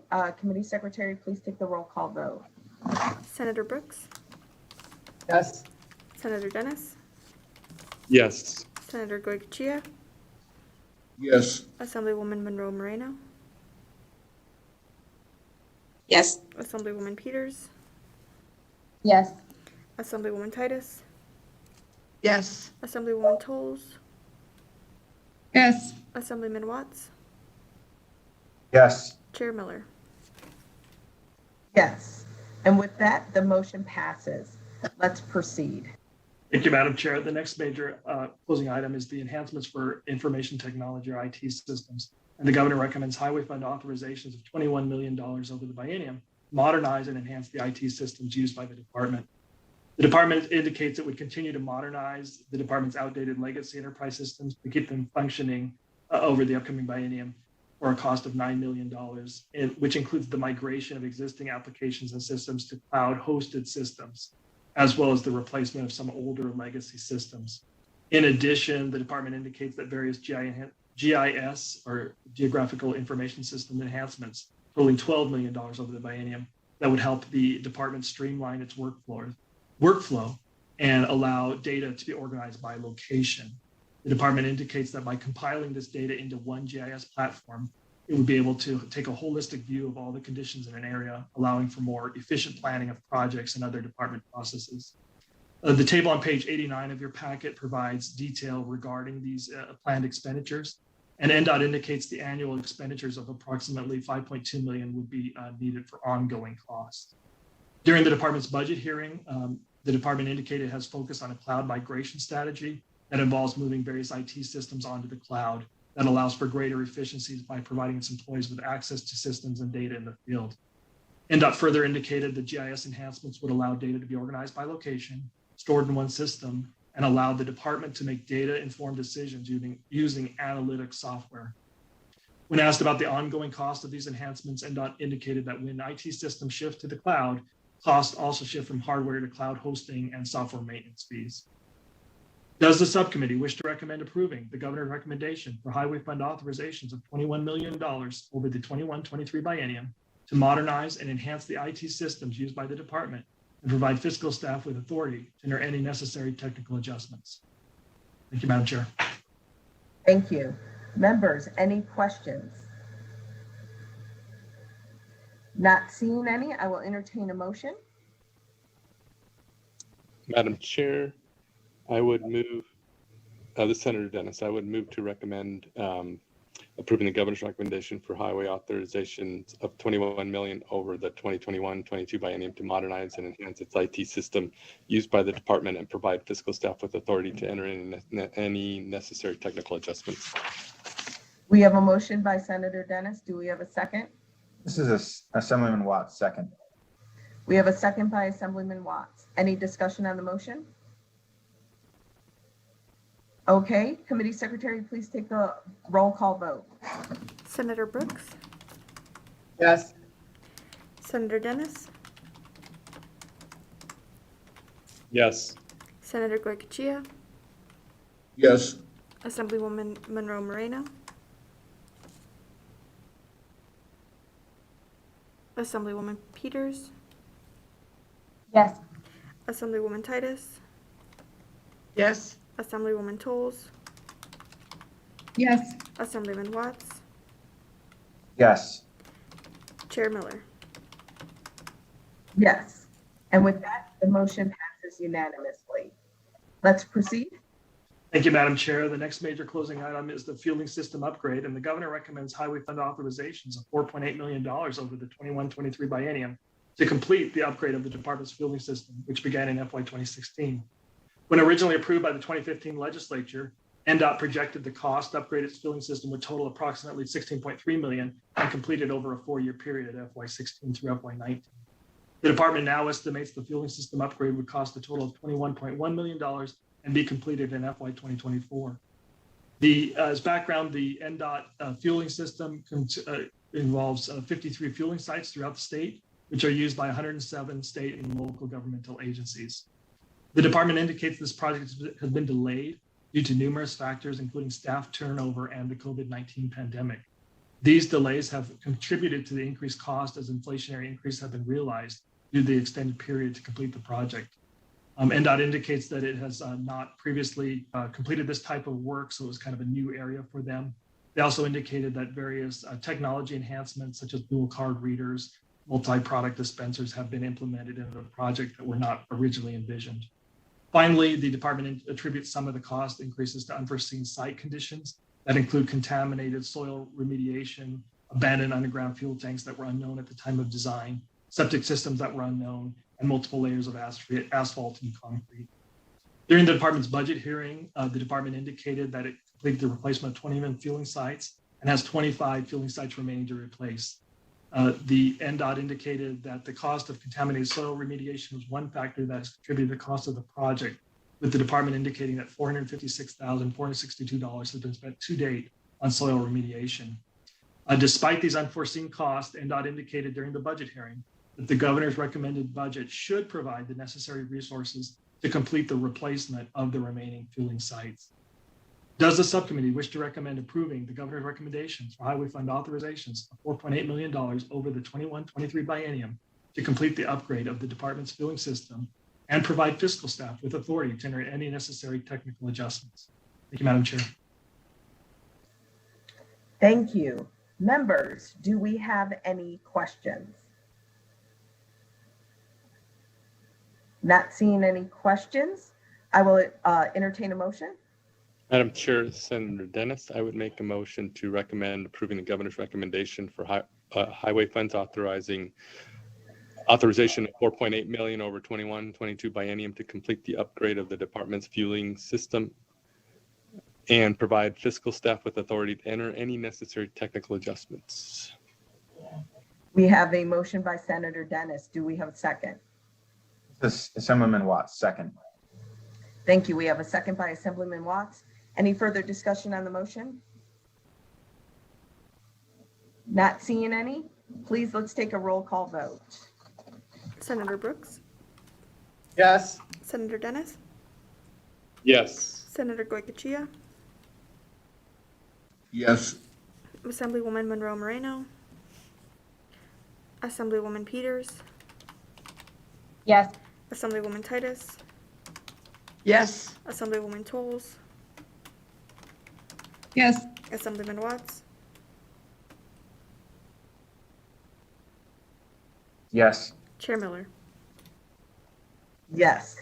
And with that, the motion passes unanimously. Let's proceed to our next item. Thank you, Madam Chair. Other closing items include base budget technical adjustments for updated highway revenue projections provided by the Department of Motor Vehicles, with fiscal staff entering technical adjustments for the highway safety fee charge for driver's license pursuant to NRS 483-415, which is projected to increase by $48,474 in FY22 to $53,106 in FY23, and it's reflected in the closing adjustments for this budget. There's also cost allocation changes, equipment replacement decision unit, as well as a new equipment replacement or new equipment decision unit E720, recommending highway fund authorizations of $4.8 million in FY22 and $3.4 million in FY23. I would note, based on the recommended purchase of additional front-end loaders that's included in this decision unit, the executive budget projected equipment rental costs would be reduced by $660,934 over the biennium. However, NDOT indicates there was an error in this calculation, and the projected reductions were based on the number of new front-end loaders included in the agency's requested budget. Based on the number requested in the governor's recommended budget, the department indicates the projected equipment rental cost would only be reduced by $302,142 over the biennium, and fiscal staff requests authority to enter this reduced amount as a technical adjustment. There's also a maintenance of buildings and grounds recommendation, as well as position reclassification. I would also note that there's additional information, no action necessary by the subcommittee regarding the establishment of the State Infrastructure Bank. But as of this today, there's been no budget amendment submitted to the LCB Fiscal in support of that. Fiscal staff recommends other closing items 2, 3, 5, and 6 be closed as recommended by the governor. Other closing items 1 and 4 be closed with the noted technical adjustments, and request authority for staff to make other technical adjustments as necessary. Thank you, Madam Chair. Thank you for that. Do we have any questions? Not questions, I will entertain a motion. Madam Chair, Senator Dennis, I would move to recommend other closing items 2, 3, 5, and 6 be closed as recommended by the governor. Other closing items 1 and 4 be closed with the noted technical adjustments, and request authority for staff to make other technical adjustments as necessary. Okay, we have a motion by Senator Dennis. Do we have a second? I'll second the motion. This is Assemblywoman Monroe Moreno. Second by Vice Chair Monroe Moreno. With that, do we have any discussion on the motion? Not seeing any. Please take the roll call vote. Senator Brooks, Yes. Senator Dennis, Yes. Senator Goycochea, Yes. Assemblywoman Monroe Moreno, Yes. Assemblywoman Peters, Yes. Assemblywoman Titus, Yes. Assemblywoman Toles, Yes. Assemblyman Watts, Yes. Chair Miller. Yes. And with that, the motion carries. And if I am correct, that is our last budgeted item to vote on, correct? That is correct. Okay. First of all, Mr. Drost, you just did an outstanding job this morning. This was pretty exhaustive and technical, and we really appreciate your tenacity and your work this morning. Thank you so much. And I would like to thank the members as well, because it was a long and technical hearing, and I'm actually just thrilled we were able to complete it all today. So with that, I will close the items on our budget closings and move on to our last agenda item, which will be public comment. So with public comment, please start calling in if you're interested in making a public comment. Again, anyone calling in will have up to 2 minutes to make public comment. And with that, broadcasting, please open the line. Anyone wishing to make public comment, please press star 9 now to take your place in the queue.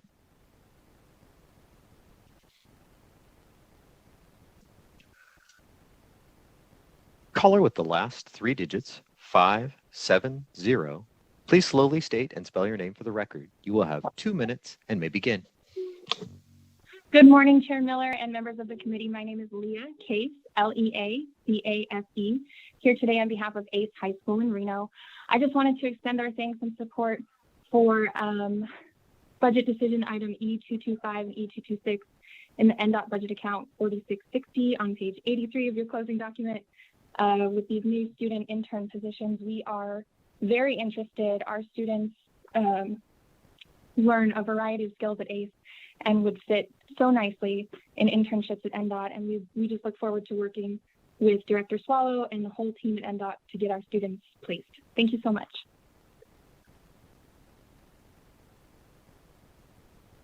Thank you. Chair, the public comment line is open and working. However, we have no more callers at this time. Okay, thank you for that. Without seeing any callers, and I'll just wait another moment just to ensure no one else is jumping on, because we know that there's little momentary lag.